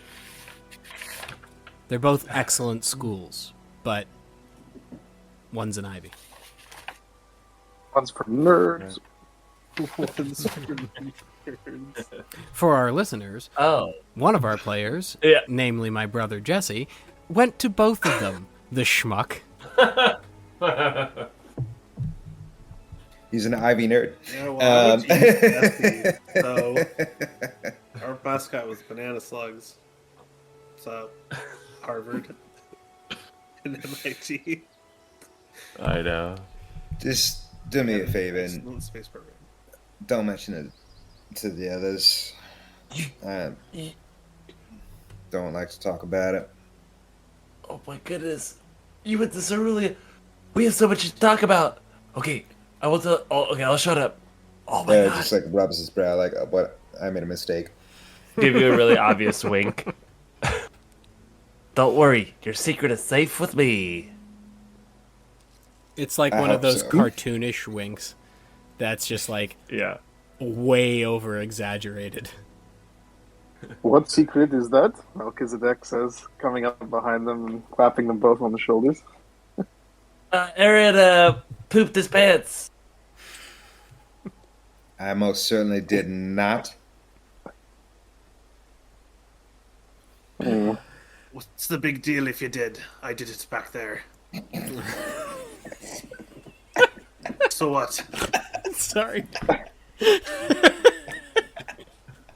Melchizedek turns to Aaron and says, "Is that why he is always in the?" You know, he makes a fake kind of little rock pose. It is better for pooping that way if you ever try it. It aligns the bowels. Okay.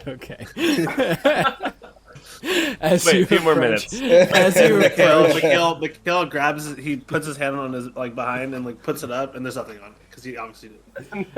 So what kind of a man do you think I am? So I than myself. Listen, fella, I wouldn't act so confident in thinking we know what kind of man you are. You were staring at fake hay, calling me Connor. Do you remember that?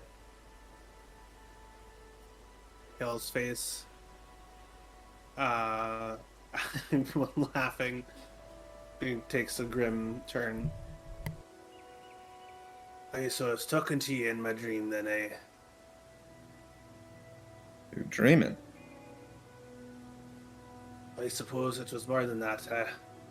Said I was holding hay. Now you're telling me that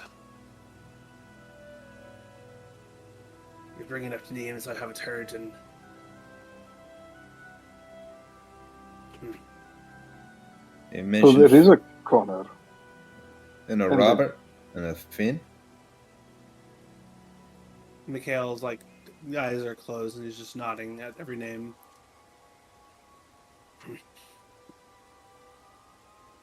Sorry, Jess. Go ahead. You were gonna say something. Yeah. Are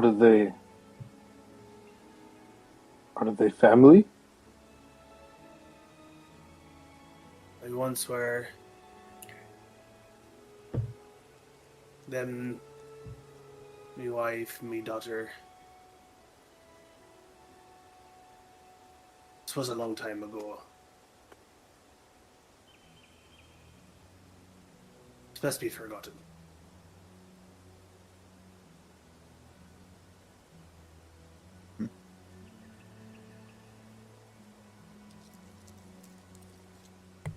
Well, Eric keeps trucking along through the river and the marsh.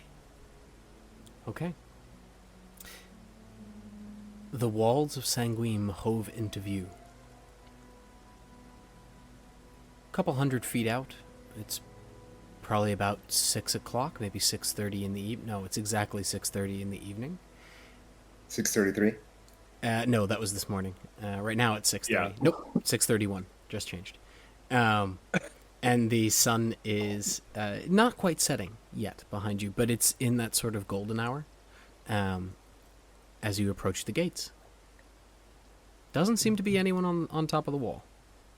Just for my mind's eye, is it like wooden gates or like big stone The gate wall kind of? are large wooden slabs. They look like oak, but very large indeed. It looks like a very sturdy gate, but the wall itself is stone.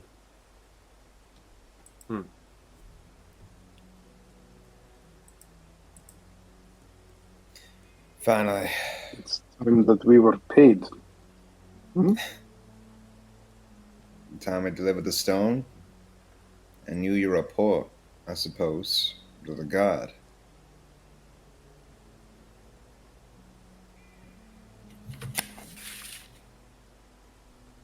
Would you like to see Dorian first? I would. Yeah. I have some questions myself I'd like to answer him. Yeah. Hello, Dorian's gotta have some answers. Is someone out there? It's me, Aird. Ah. These others. You see a shape appear that looks like a silhouette on top of the wall. And you can see them very clearly, but they're sort of shielding their eyes. You probably gather because the sun is setting behind you. I'm sorry, I cannot see you. Who is me? It's added. Oh, right. The four of you are there? All right. It's a okay. regular watch. It's, I was the one who saw you out, Slacking friend. on duty again. I My expected to duty see is you on the walls. at the base of the wall, not at the top. I hate heights. Just one moment while I get down without breaking my neck. And you hear a sort of scrambling behind the wall as he descends. And there's These idiots had to fight vampires afraid of heights. Air just comments offhandedly to Melchizedek. here. And then I got it. As he pulls, and the door, just one of them, swings open and inward. Welcome home. Did you see any action out there? It was Nothing amazing. to speak of. We fought some cultists. We had a slinging firebolts. Eugene! And then Cultists. I mean, the young wizard has quite the imagination. We tramped through the swamp for 2 days, forded the river, found what Lydia wished us to find, and here we are. But it has been 6 days since you left. Roll a deception check. who is that? Melchizedek? Yeah, it's Yeah, plus zero Melchizedek for is me. talking. I'll say, yes, well, 2 days there, 2 days back, 2 days of scouting. It's a 12. A 12.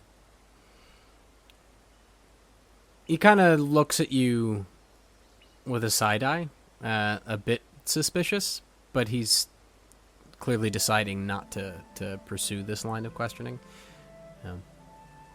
All right. Listen, when there's a report to Lydia, she'll tell you anything you need to know. All right. Well, I do not know where she is currently. There have been several disturbances in town while you were away. You could look for her at the guard barracks, or you could wait for tomorrow and I will notify her to find you.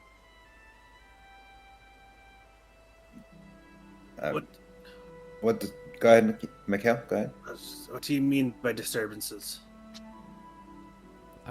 Before you left, there was a disturbance at the apothecary, and that one I think maybe you know about. There was also a robbery in town. This is unusual. Who was robbed? Iberim's house.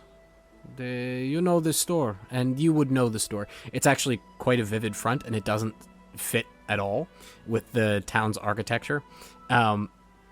You might not know this, but it is clearly Zudani architecture in Melchizedek. You would know that. And the store is referred to as Iberim's House of Boom. And that's a literal translation from the Zudani language, in which it probably translates to something like explosives. But you know that this is a satellite store, that there is one in Dune's Retreat as well. Which is every probably town the has main a house of boom. I cannot help but laugh every time I hear that name. You would be surprised. I used to be stationed on the eastern gate from the road, and travelers would come in and ask me about it, hoping that it was a brothel. But no, sadly, I had to tell them no such luck. House of Boom. I know that store. It's surprising. There's a thief in this town.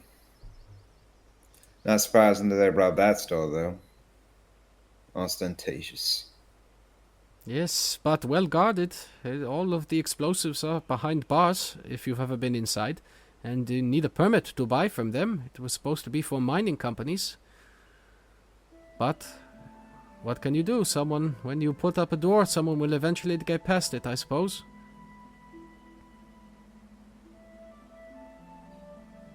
Ed, thinking back to their recent adventure, give a grudging nod. So, I suppose they do. I can tell Lydia tonight, when my shift is over, to find you in the morning, or to come find you when she can. Or you could try at the guard barracks. We're on our way to Dorian's. You can let Lydia know we've arrived. Okay, Melchizedek will want to get paid, I'm sure. I will tell her to find you there, or at, where do you stay? The carriage tankard, or... Ed looks at everybody else. I'll be at Dorian's. What's the name of the cheaper one? the Dragul Inn. Getting the No, sense that's the Melchizedek Dragon. is a miser. It's a bit Well, no, I embarrassing. mean, that's where my room is. I have been staying there for some time. I want to go to the Dragul Inn. Okay, I will have her find you there in the morning, then.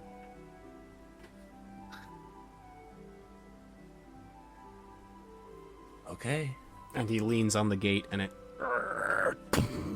shuts with a bang.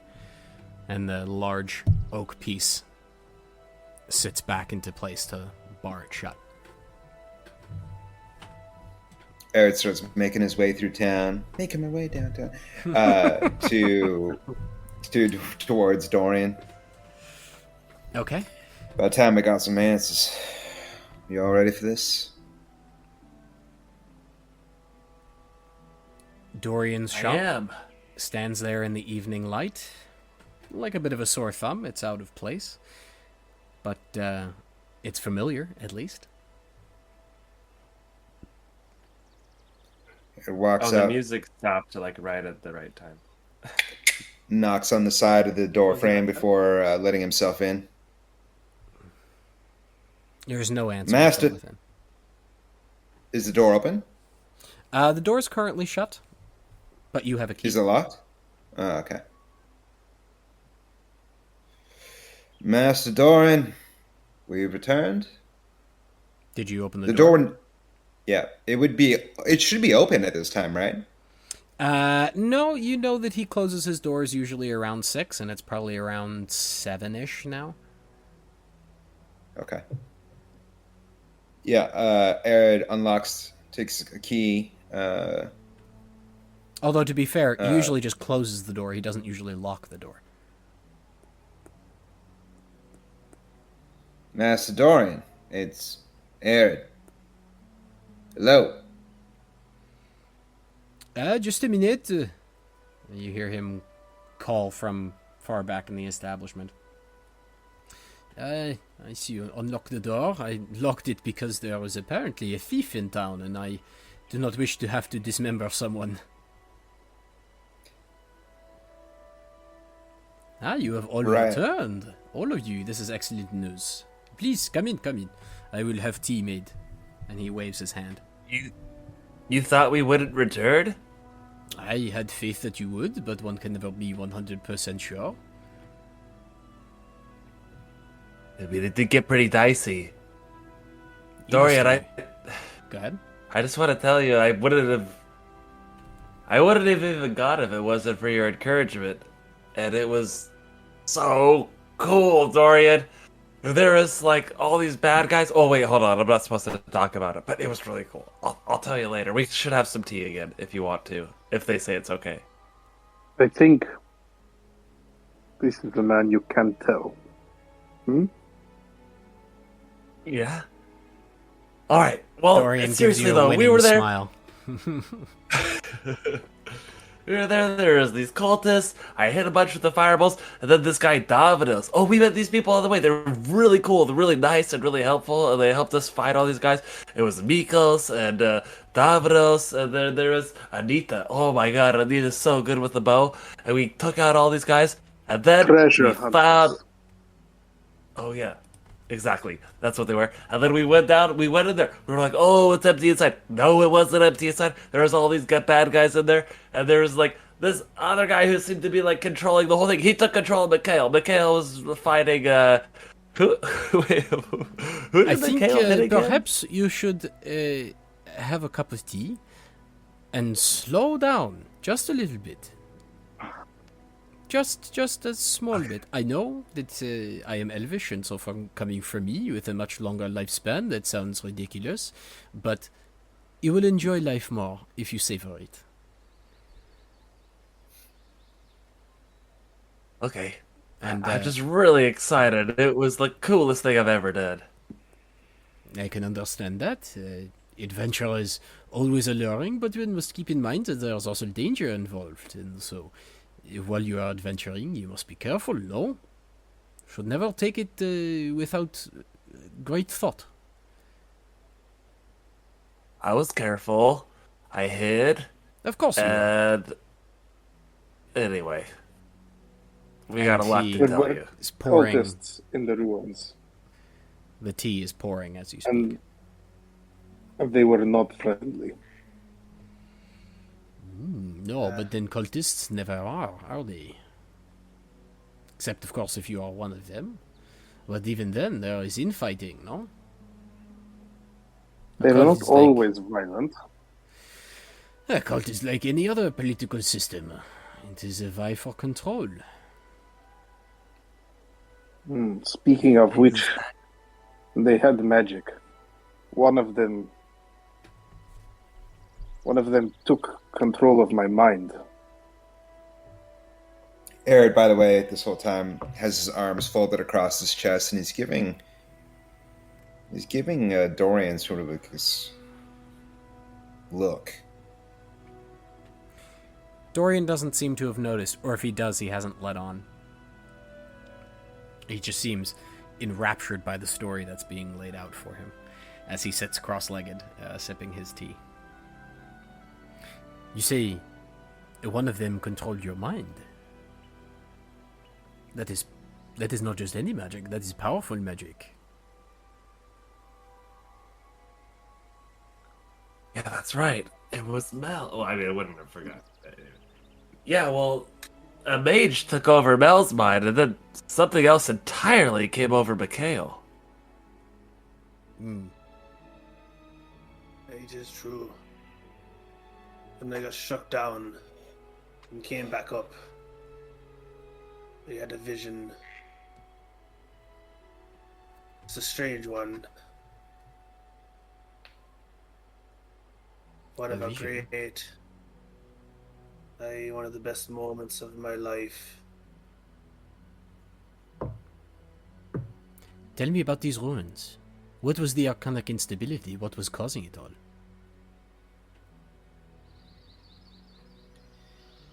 Master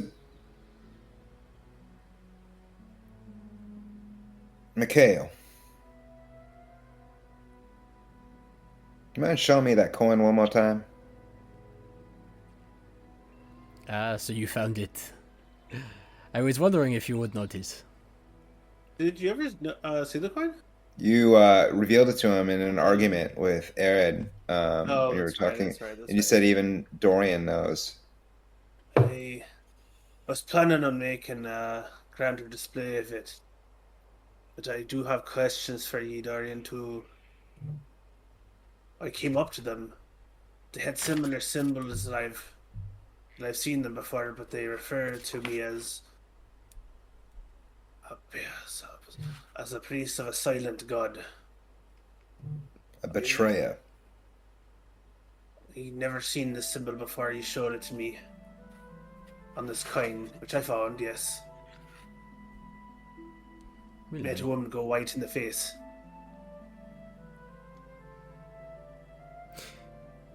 Why do you have such coins, Master? I only had the one.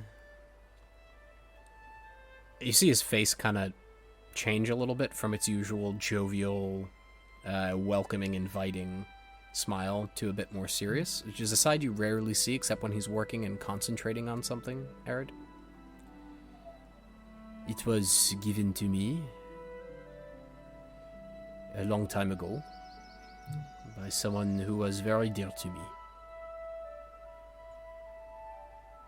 He was a follower too, you know. The teachings of Theoden. The Mistress of the Void is the one you follow, no? Or at least her teachings? That was her name. That was a long time ago. Telling me, do you know what this is, too? And he reaches into his bag and pulls out the amulet. I saw a great beast once. Something I couldn't believe for real. He takes a step, he holds out his hand and takes it from you, and then sort of focuses it a little bit, like holding his eyes back and forth. Well, it is a symbol of a dragon's claw. If I had to guess, it is probably a black dragon, given the color. And you see his eyes flash orange for a moment. Not magical, but is perhaps a spell focus of some kind. I've never seen this before. Why?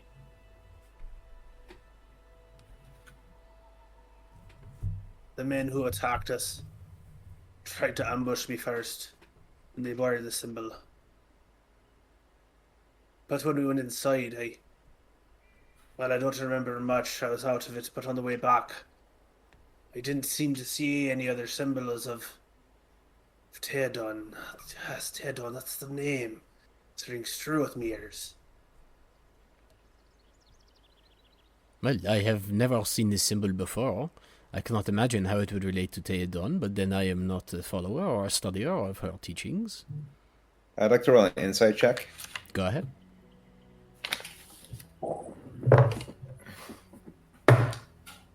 16 plus 3, 19. You get the feeling he's being honest. And in your time with him, he's never referenced any of... you've never heard the name Theoden. He's never said it before, or Theoden. There's no iconography in his home. It seems as if to you, as if he's telling the truth right now, and you get that feeling. Why'd you give the old man here, Mikhael, the coin, if it was meaningful to you? Things that carry meaning and are important can often carry pain as well. I carried it because it was a memory, but I could tell it was of more use to someone else. Truthfully, it's just a symbol. There are no magical properties about it. It is a talisman.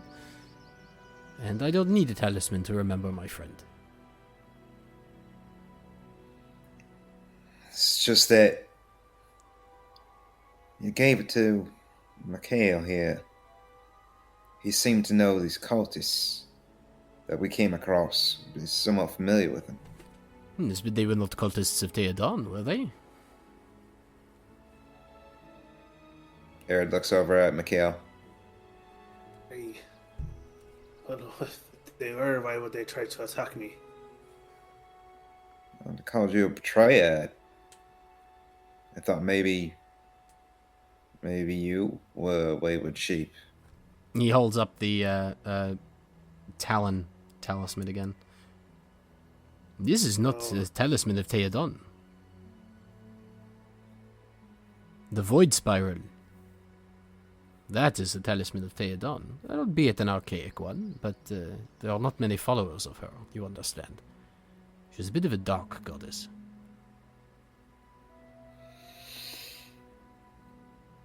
It's something you should see. I'd like to just quickly roll a religion. See what I know about Theodon. Okay, go ahead. Jess, what were you saying? So they were cultists of the god who isn't pictured, the elven one. Demaratex. This is not a name I know. The god who is not pictured is Theodon. She is often seen as a blank canvas or a starry night or something similar, but I do not know this Demaratex of whom you speak. DM, did I get the name right or I fuck it up? Demaratex is correct. That's it. Okay. Just make it sure. No, that's not me fucking with you for not remembering. Okay. I would just correct you. I'm not that mean. I was like, oh, what are you talking about? And what of the fighter named Samir in his white armor? That name I also do not know. He's not a paragon, I do not believe. I've never heard of such a paragon. Or if he was, he is one that was smote down by another paragon. Although, in our histories, that has been extremely rare. Miss Dorian, we found something. Hmm. It was messing with that toy you made for Eugene, the Fluxometer. Ah, yes, did it work? Yeah, it worked amazing. It was very mysterious, but by the end, we ended up in a place where it was completely upright, Dorian. When we found this object that they're about to show you. As you say that, his eyes go very wide, and he stops drinking his tea and lets go of the cup, which floats there. It doesn't crash to the ground or anything. But he just kind of looks at you. Completely vertical. Yes, exactly. And you the did highest what? amount of lux possible. Well, at this point, Eric them. pulls out the Tell stone. I found this. You see his eyes flash gold again, as they did previously. It's a sending stone. It allows you once per day to use the sending spell without using any of your own magical energy.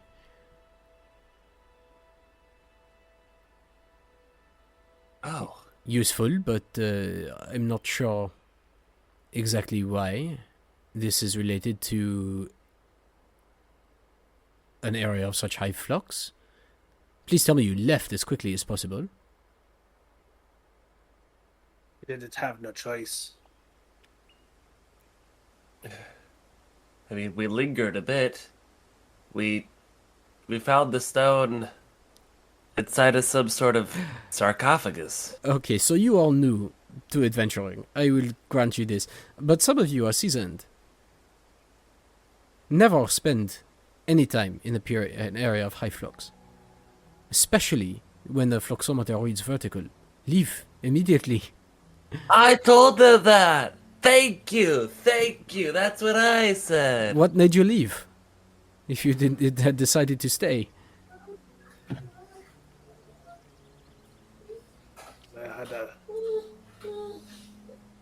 feeling about it. Aw, poor Arturo. No, sorry. I took another doc. Oh, okay.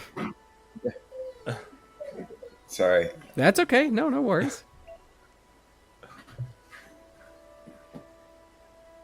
What did I miss? I had to grab it real quick. That's okay. He asked us. Yeah. Yeah, Dorian asked what made you leave if you had decided to linger. Airwood seemed confused. He had no intention of lingering. Well, you see, once matter of the creeping magical darkness. Exactly. Just a moment. Darkness began to erupt from a place where there was a missing statue. Perhaps a representation of Theodan. We thought it was maybe Demeritex. But based on your your description, it was something that wasn't there, something that was missing. You see he has a complete look of disbelief on his face, and he's kind of laughing at the same time.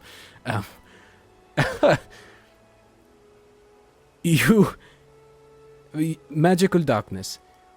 Theodan, you are lucky to be alive. If my guess is correct, you have had your first encounter with the Void. Void? No way! Even I have never seen the Void before. How you lot survived this, I have no idea. Wait, hold on a second. The Void? Look. Eugene's going to get out his notebook and open up and show the characters, which he thinks is maybe abyssal, and see if Dorian can confirm that it's abyssal. Assuming that he would relate the language abyssal with the void. Look, we saw this language on these tapestries nearby. What language is this? Does this have anything to do with the void? That is the language of Dark Elves. It is called abyssal. I cannot read it today, but if you were to come back tomorrow, I would make sure to be able to do so. What should we do with the stone? Keep it, use it, do whatever you like with it. Use it? Yes, it allows you to communicate across the continent if you wish. Why would somebody put a sending stone in a sarcophagus? Master Dorian, when we removed this stone, the fluxometer, it started to read normal. Immediately? As soon as we weren't checking the fluxometer until we got safe behind the door. As the darkness was encroaching, we had no choice but to shut the door behind us and trap it in so it couldn't get us. And then we checked the fluxometer and it was horizontal. Fascinating. I myself have never had an experience with the Void the way you have. I still cannot quite believe that all this is true. But I produced the 2 lamps. Huh. He reaches out for them and looks up at you as if, can I? May I? I indicate that he may. You see his eyes flash orange again. Huh. These were the keys, if you will, to the door, which I guess was not really a door. I say, looking at the rest of my compatriots. With magic like this, it is unlikely. I think you have not experienced... Well, how can I say this? I don't think so much that you saw the void as you were in it. Tell me, in this sarcophagus, was there a person in there? Yes, a warrior. Human or elf? To where Abyssal on his coffin. I think he's an elf. And the tapestry. It showed him in life. He was an elf. Ah. How much do you know of how the elven plane fell? I'll roll a history check. You don't even need to. You know how the elven Okay. plane fell. Melchizedek probably doesn't, though. Melchizedek doesn't, but do any of the players here not know how it happened? I have notes in my character sheet. I can read it off. Okay. I can also do it because I just remembered that the session zeros aren't recorded, so none of the 19. listeners will know either. So Dorian sort of settles back. War broke out on the Elven Plain about 1,000 years ago. It was a much longer living war than that. Of course, it started hundreds of thousands of years ago, but it was more of a competition then. War broke out between the Vexvirol and the Vexashol, the High Elves. Well, respectively, the Dark Elves and the High Elves. Reasons unknown. I was not alive at that time, and the histories have been lost for the particulars of who threw the first stone.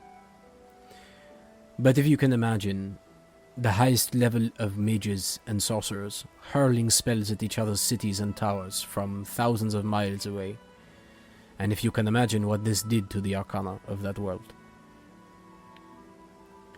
As the flux grew out of control, the plane of bindings that hold the planes in place began to shift and break and crack, and the plane itself began to sink into the void.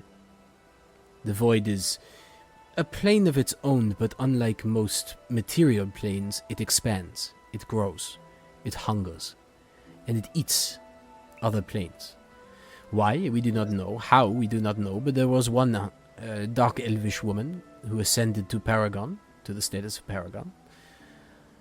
And we do not know what her name was, but we know what her name is, and it is Theodon. She is the one who studied it. At the end of the war, the Arflux was so bad, the Arcana storms began to destroy cities and overwhelm magical barriers that protected them. Undead poured into those cities and destroyed all in their path. Millions of lives were lost. Until, finally, the Arcan, the leader of the High Elves, opened a portal to another primaterial plane. One that we believed to be inhabited because we saw no use of magic, and all creatures that we had encountered thus far all used Arcana. And so, we wound up here.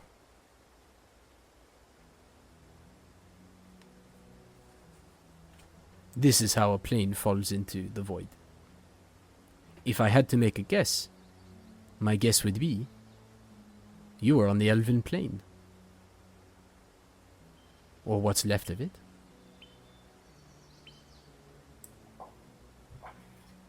Master, much time appeared to have passed while we were over there. Several days. He raises the It two. felt like Go ahead. less than an hour. He raises the two lamps that he's holding. Goes, I'm not surprised. Given these. I would purchase them from you. For my own research. If, say, 1,500 gold each is suitable to you. If not, no bother, I will ask you again tomorrow, I'm sure. Looks over at Melchizedek.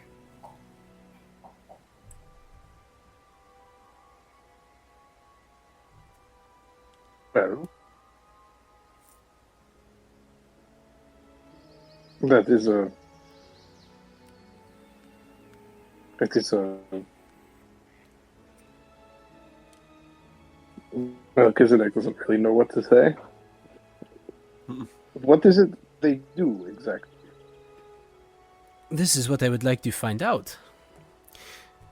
I can sense on them that they are linked temporally, so they have some effect on time. I cannot tell exactly what it is they do. Even a simple identify spell does not work in all cases, especially with magic that is ancient or beyond my understanding. But this is of course why I wish to procure them. I wish to understand how they work.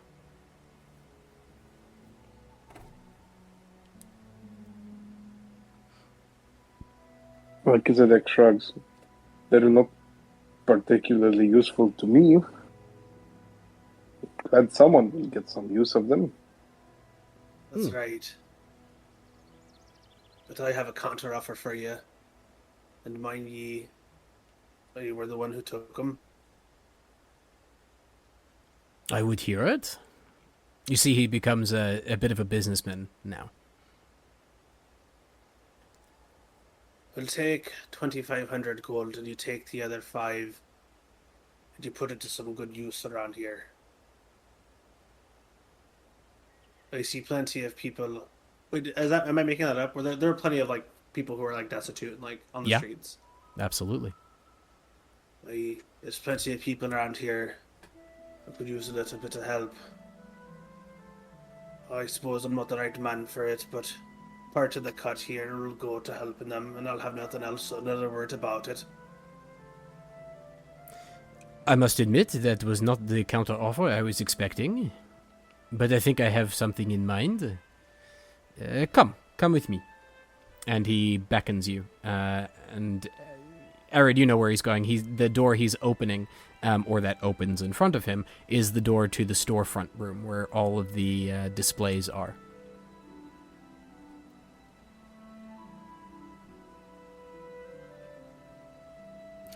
As you enter, I'm assuming you follow. It would be showing me. As you enter, you see... Melchizedek turns to Arid and says, "Are we sure we want this old man to do the bargaining?" He said 3,000 was a fair price. Arid shrugs and... I had no financial interest in this venture. I wanted the behest of my master. What you choose as acceptable is up to you.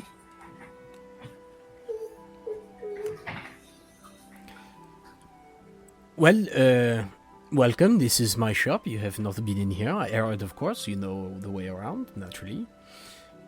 As you enter, it's sumptuous in here. Everything is pastel colors. The walls are yellows. The floor is green. The ceiling is a pastel blue, and it's quite beautiful. The furniture is luxurious and expensive, to your eyes anyway, and all of Elvish design, specifically High Elvish design. Although there are some Wood Elvish influenced pieces here as well. Dorian is a well-cultured elf. You also see several racks of weapons, display cases, a shelf of what looks to be books and scrolls, and he steps around the counter to behind and reaches up and pulls down a backpack, or what looks like a backpack, and places it on the counter in front of him. I usually sell this for 2,500 gold pieces. I think you will find it useful in your future endeavors if you wish to travel and explore. Perhaps you have seen one of these before. It's called a bag of holding. I never seen anything like it before in my life. Well, A bag of holding. he just That's holds amazing. out It's like a pocket dimension. I have a backpack. My backpack holds many things already. Well, not quite like this one. I think your friend Eugene knows. And he reaches out his hand, and one of the spears just lifts and floats into his hand from the rack. He opens the bag, which you see it's a regular backpack size. It's the same as yours. And he just places the spear inside it, and it vanishes into it. You see, it's quite useful. Oh man, I believe you're getting a good deal. Plus the 500 for the townsfolk. Alright. Oh, we gotta take it. A bag of holding? Are you kidding me, you guys? How could you pass that up? Well, I don't have much, boy. Only what I can carry on my back. Seems to me now you can carry a lot more. Yes, it does not weigh any more than maybe 2 or 3 pounds. So, We'll Well, take I'm it. do we have a I'm deal not then? one. But one more thing. When you find out what these lamps do, I want to know. I will absolutely tell No. you. Not a man to leave a job unfinished, are you, Melchizedek? Perhaps he is just curious. I cannot blame him, as am I. After all, I have just paid the sum total of 3,000 gold pieces to have a chance of, exploring, understanding. I'm a curious man, to say the least. Well, you see him, he closes his eyes for just a moment and waves a symbol in front of him, and a chest just seems to apparate or slide up out of the floor, just sort of shimmers and appears in front of him, and he opens it and places the lamps inside. And you can get a glimpse inside. It looks like, to the wizards at least, spell components. Mel, you absolutely notice that on the left in a partition are platinum bars. Seems to be at least some sort of personal stash. And he closes the lid and waves his hand, and it vanishes. I will not worry about it tonight. Like I said, patience is key to enjoying life. So you said there are visibly displayed spell books and scrolls around? There are, yeah. Definitely catching my eye now that I'm noticing them, and It's like, oh my god. You have spells. What are they? Can I look at them? Can I read them? Of course I have spells, but may I make one suggestion? Why don't you retrieve your payment from the Shields of Arcan, and then come back in the morning, and we may do some business then. I mean, I guess I could wait. Can I just look at one? Can you just tell me what you have? Sure, this I can do. And he doesn't reach for the spell books, but he or for the spell scrolls. He specifically reaches for a book that's underneath the counter, and he flips it open. Okay. Here I have several cantrips, which might be of interest to you. I have one that's called Blade Ward. It's an abjuration spell. It gives you some protection from slashing damage. Oh my gosh, that's amazing. I have. How much is it? That one. Wait. Yes. Sorry. That one will run you What else 50 do you gold have? pieces. Okay. Also have Firebolt, which I believe you already have. You were talking quite quickly about it. One called Dancing Lights. It causes some globes of light to appear and can help you see in dark places. Oh my gosh. Oh my gosh. Yes. One or two others. Mage Hand is a relatively common one. Most people learn this in school. I cast Mage Hand and do a thumbs up. Very good. That is cute. I have a message as well, so you may speak to someone over a short distance. Shit. All of these cantrips will cost you 50 gold. All Each. Each. Of course. I run a business. What do you expect? That's amazing. We gotta get our money and come back, you guys. Yes, I believe that's an excellent idea. And he slams the book shut. And puts it underneath the counter again. Eugene's jumping up and down, almost like just giddy and excited. He wants the spells. Melchizedek notes that hanging out with wizards earns you a lot of money, and it probably also costs you a lot of money.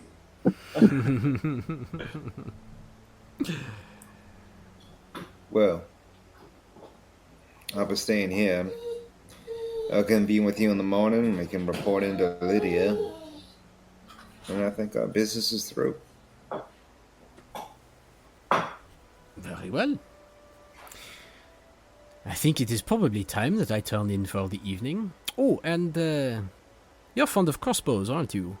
It says, looking at you, Mel.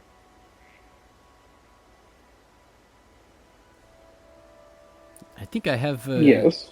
I think I have something that may be of interest to you as well. But we can talk about that tomorrow.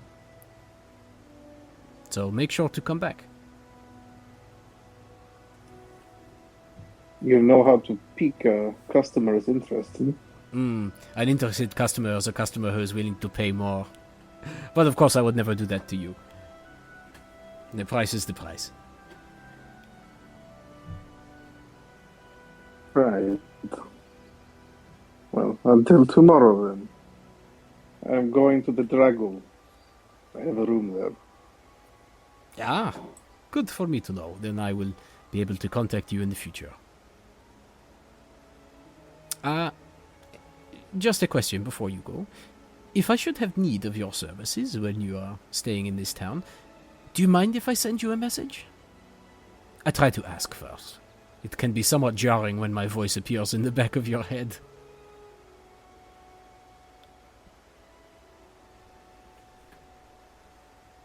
I will be around for some time. Feel free to I call don't- me. I don't mind. We used to get woken up with messages all the time at the college. Pretty used to it. Yes, it's not unusual for wizards, but for those who are not magically inclined, it can be a jarring experience.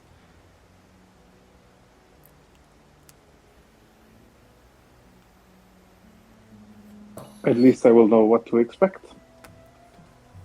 Good night. Good night to all of Have you. a good night. And he ushers you out of the shop, waves his hand, and the front door opens again. Be One careful, of us grabs friends. the bag of holding.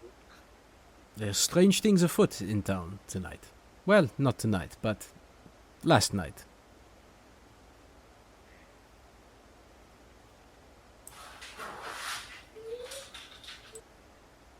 So we heard at the gate. You mentioned earlier the thief. Watch your belongings. I'll Yes, see y'all in the morning. Do me a favor. Before you go to bed, lock the front door. Of course. Much appreciated. Good night, all. And he turns on his heel and strides into his chamber, the doors of which open and close behind him. Which of you has this bag? Which one of you Garrett took it is from the head? retreated to his room as well after the doors closed, after locking it. So it's just Mikhael, Melchizedek, and Eugene. I grabbed it. Suppose I took control of the situation. It's not fair that I demand 500 gold pieces. One of ye should carry it. How about the boy? I could carry it, but I have my own backpack. Oh wait, I could put my backpack in this backpack. Interdimensional explosion. Thankfully, it's not a bag of holding.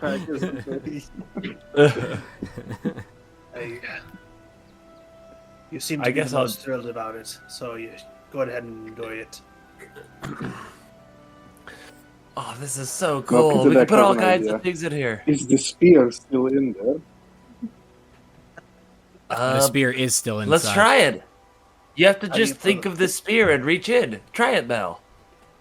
Is that all you have to do? I put my hand in and feel around for the spear. Your hand connects with something quite solid. And as you draw it forth, your hand is wrapped around the shaft of a spear. Parting I gift. take it out. Good man.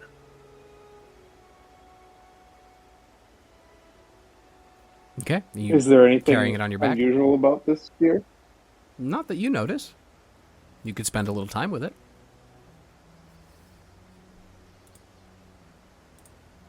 Yeah, I put it on my back. Okay. I take it you're going to the Dragul Inn? Yep, exactly. Okay. It's not too long a walk. Mel, If you two know wish the way. to come, I think. Yeah, I would. Eugene would just follow Mel and go back to the Dragul, I think. Mel, you know the way. I think there are other rooms. You've paid for quite some nights, I think. It's a bit embarrassing, I have to ask. I haven't had enough time this past day or two to collect enough to sustain myself, but I actually never mind. Let's go back to the inn. Okay. I Mel- still have these Oh, go ahead. Sorry. bread and meats in my bag if you're hungry. Yeah, there would be some left. You four ate pretty light. Oh, I could eat.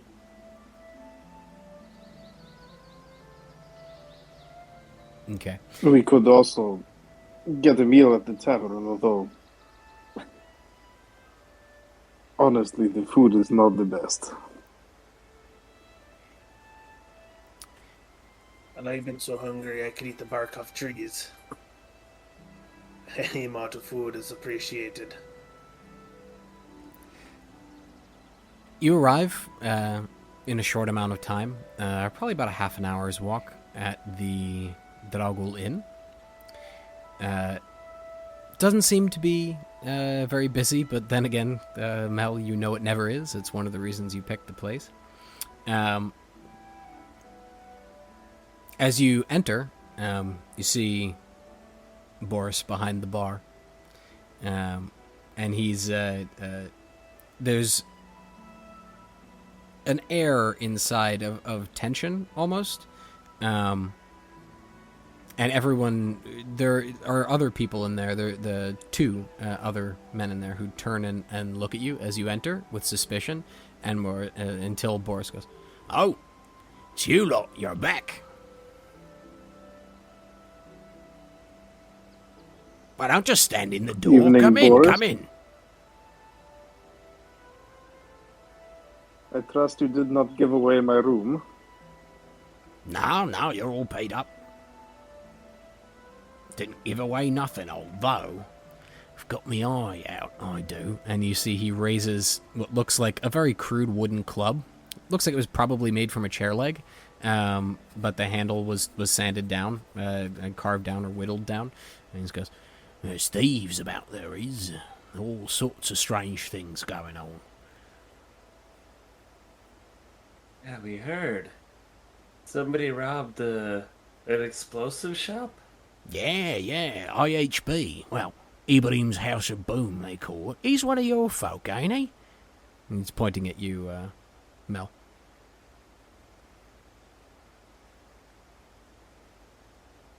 The House of Boom is a Zudani franchise, yes.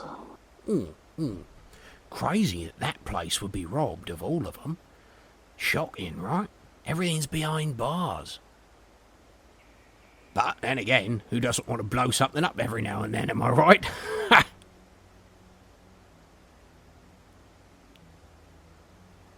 Yes. The shop that we saw, there was some kind of an incident the night we left, right? Mm-hmm. Was that a robbery as well? You don't know. You just know there was an incident. Oh, that's right. And it was a different shop, not the House of Boom.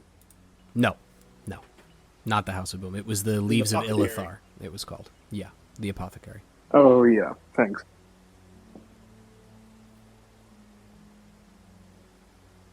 So, dinner or straight to your rooms? I think these two are hungry.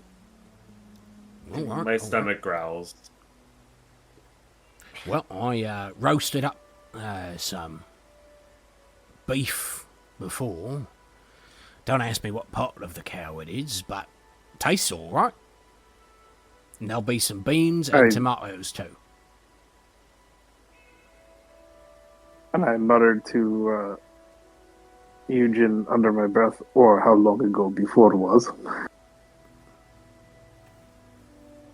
Yeah. He's disappearing into the back room. As you sit, have a good meal, you two. I'm going to bed.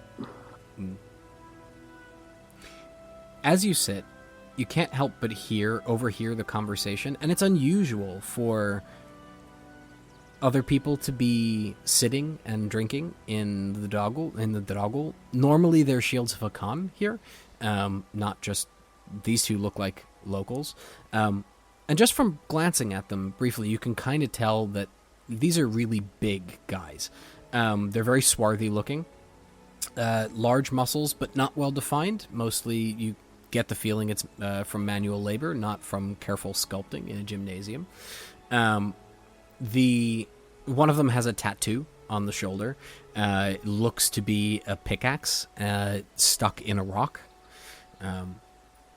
But they're drinking and they seem to have a plate of something in front of them that they've polished off.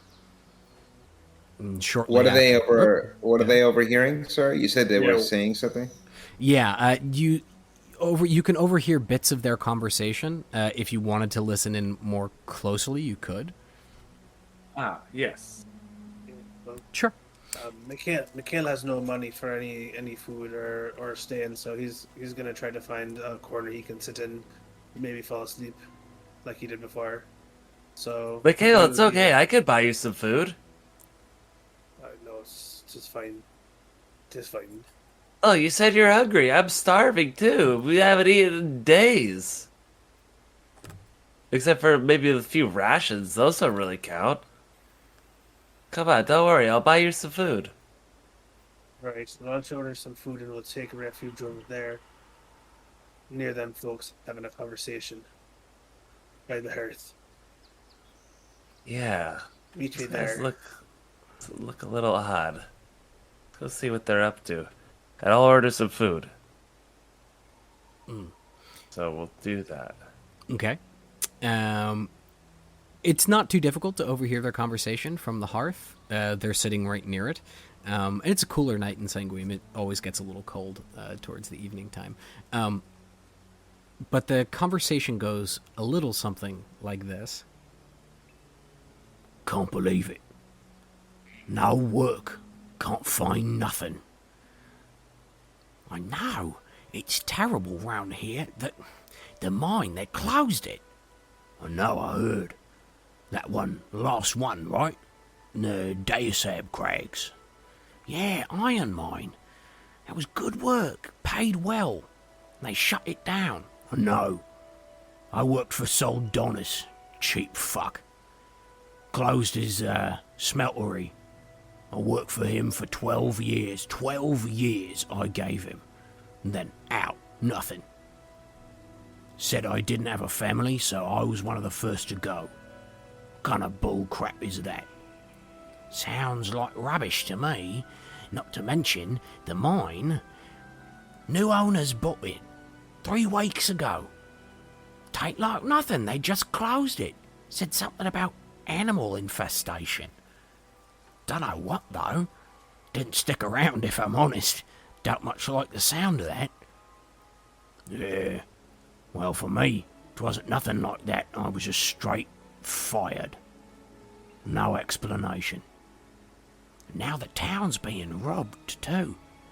Folks are on desperate times. Someone better do something soon. That's the gist of the conversation. Saldonis and then just new owners. And you said that it was iron mine?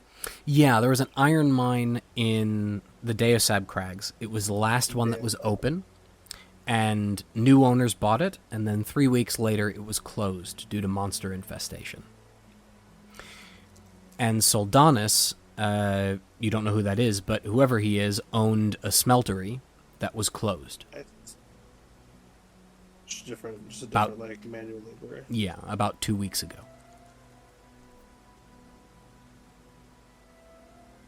I hear that. sounds like we can do some good in this town. Maybe make Yeah, some we coin. should tell the others. I Hey, did notice they didn't seem to have any sense of industry here. Lots of people suffering around these parts. It would be good to bring a little bit of light back. I think the suffering here goes back a long time. And I'm sure Mel will be in for it. The man's always in for a cupper. And of course that Arid boy.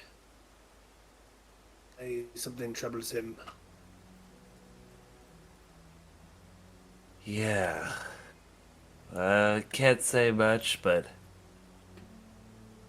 Aaron's got things about him that we don't all know yet. But I guess you could kind of say that for all of us, huh? I suppose rambunctious, but he's got a head on his shoulders. About some things, anyway. I don't know. He wants to do good for the city, so I'm sure he'll be interested as well.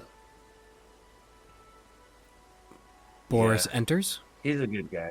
carrying a large platter of food. You see what looks like a side of roast beef, and it's in a sort of brown sauce of some sort, and there are stewed tomatoes and mushrooms as well, interestingly, although Boris hadn't mentioned that. And he just sets it down, and he looks around and goes, "Oi, where'd Mel go?" You're ready to sleep. You can find him in his room. "Mel loves my cooking." "Ah, well, there's always breakfast, I suppose." He shuffles off. And that's where we'll wrap up for tonight. A little less of a cliffhanger than usual, but you guys have accomplished quite a lot. You traveled to the Elven Plane, albeit unknowingly. You had your first brush with the Void, although you don't fully understand it yet, or what it is, or what it's capable of, or actually anything about it, other than it's terrifying. And it tends to mess with people's minds, specifically Mikhael. And it's has a hunger, and it devours other planes. Yeah. At least in the way that Dorian understands it. Sure. DM, would that have TPK'd us if we didn't get out of there? Maybe. You don't know.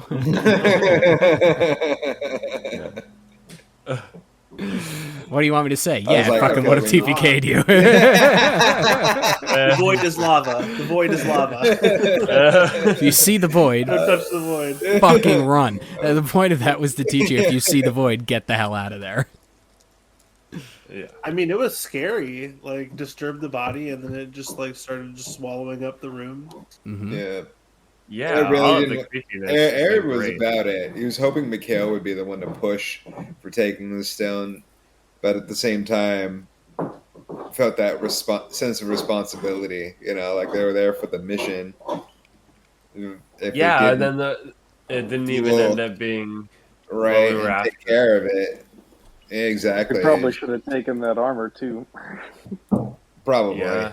Well, I don't know. It seems a little fishy to me. It felt like, not like the play. Mikhael was, in sort of in a daze, but it almost felt like lured in, to, like, and like they were going down into the throat or the maw of something. So I felt just a bit of apprehension. Yeah.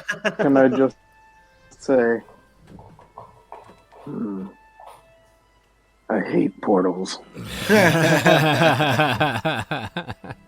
Well, you'll be happy to know that Boris's roast beef is not undercooked. So Geralt would be happy about that. 'Cause he hates undercooked meat and portals. Dude, undercooked roast beef is the best kind of roast beef. Not according to Geralt. He thinks it's disgusting. I mean, depends on what you call undercooked. Well, just on the medium rare, but on the rarer side of medium rare, because sometimes you get that dry roast beef. It's like Ugh, anyway. awful. Yeah, I'm with Well, you that on was that. so much fun. Yeah, it was so fun.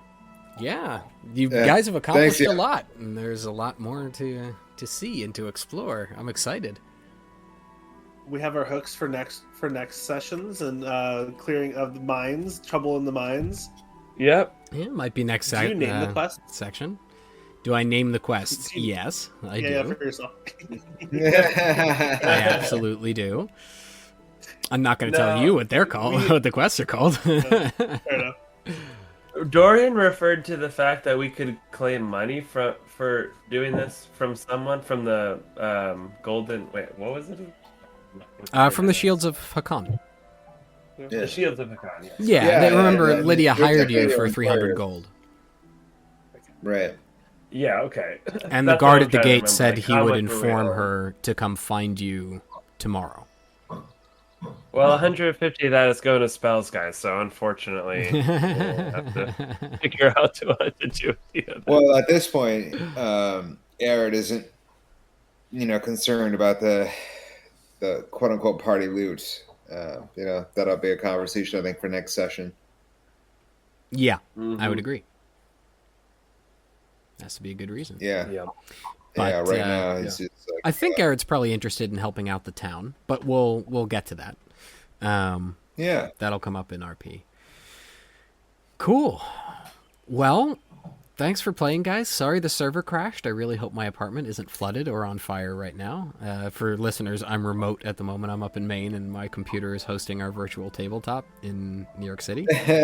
So when my computer mysteriously shuts bet off in the it's middle of a fine. session, I'm a little apprehensive. Yeah, I hope everything's all right. I'm I've sure been it listening to this creepy music the entire time, by the way. I Have don't know you if it was really? Oh, appropriate, no. but- Yeah. Oh no! I posted in channel. I posted a link to a YouTube video of music. I was like, change it. We're not in Yeah. creepy mode anymore. You're out of the void. Oh, You don't that need was to deal a- with that. yeah. That might have been part of the reason why Aaron was in such a serious mood the entire time. Yeah.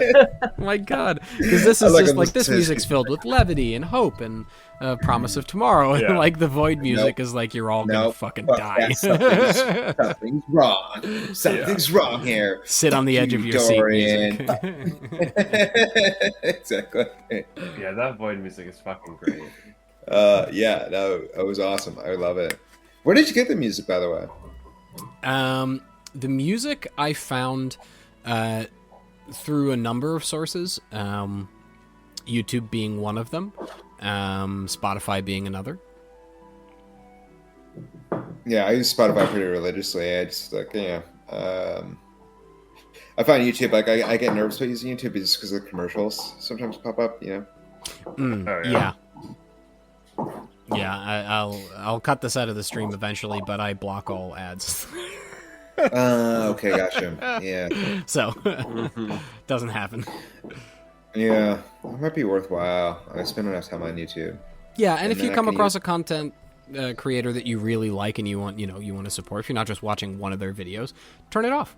You can turn the ad block off for their channel, and you can just support them that way. Yeah, oh, that's good. That's a good idea because you're right. They do get paid for that shit. Right, exactly. I mean, they get paid more via sponsorships and stuff like that, but it still is a part of their paycheck. So, Yeah, for sure. Well, I'm excited for the next session. Yeah. Jimmy, what's it look like for you, buddy? Yeah, I'm starting a new course, and I'm still not that familiar with the schedule of it. So I'll go ahead and say tentatively, yeah, I can do Monday. If something comes up in the meantime where I realize I can't, I'll let you guys know. But Monday should be good.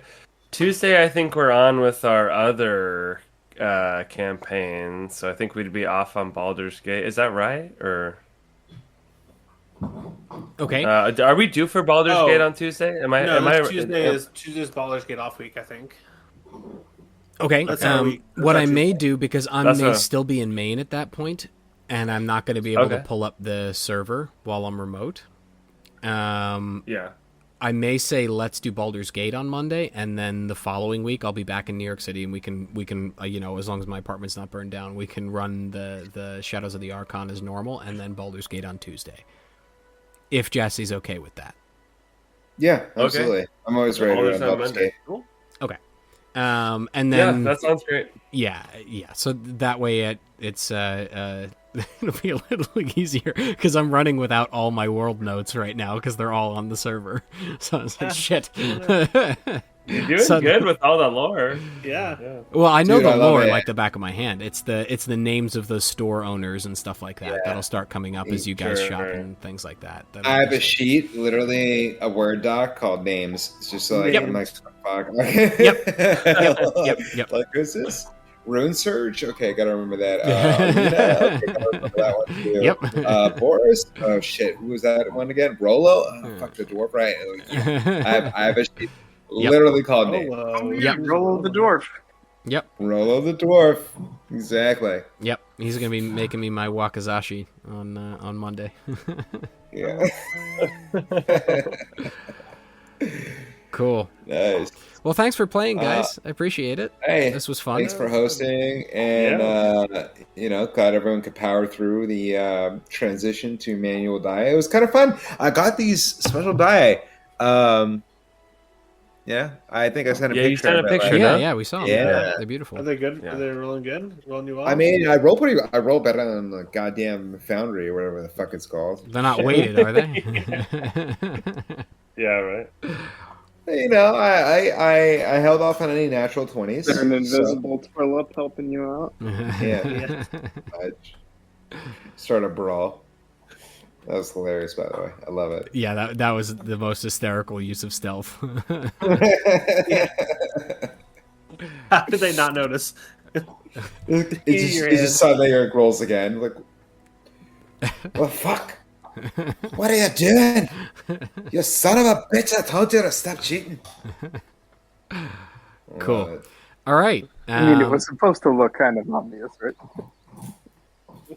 Like it was weighted, sure, yeah. Like someone was cheating. Yeah, right. Yeah, but the fact that it was completely obvious and they still fell for it makes it better. Wow, the guards. Yeah, their intelligence is not all that high. Yeah. Jeez, what does that say about what we think about a policeman? Wow. Well,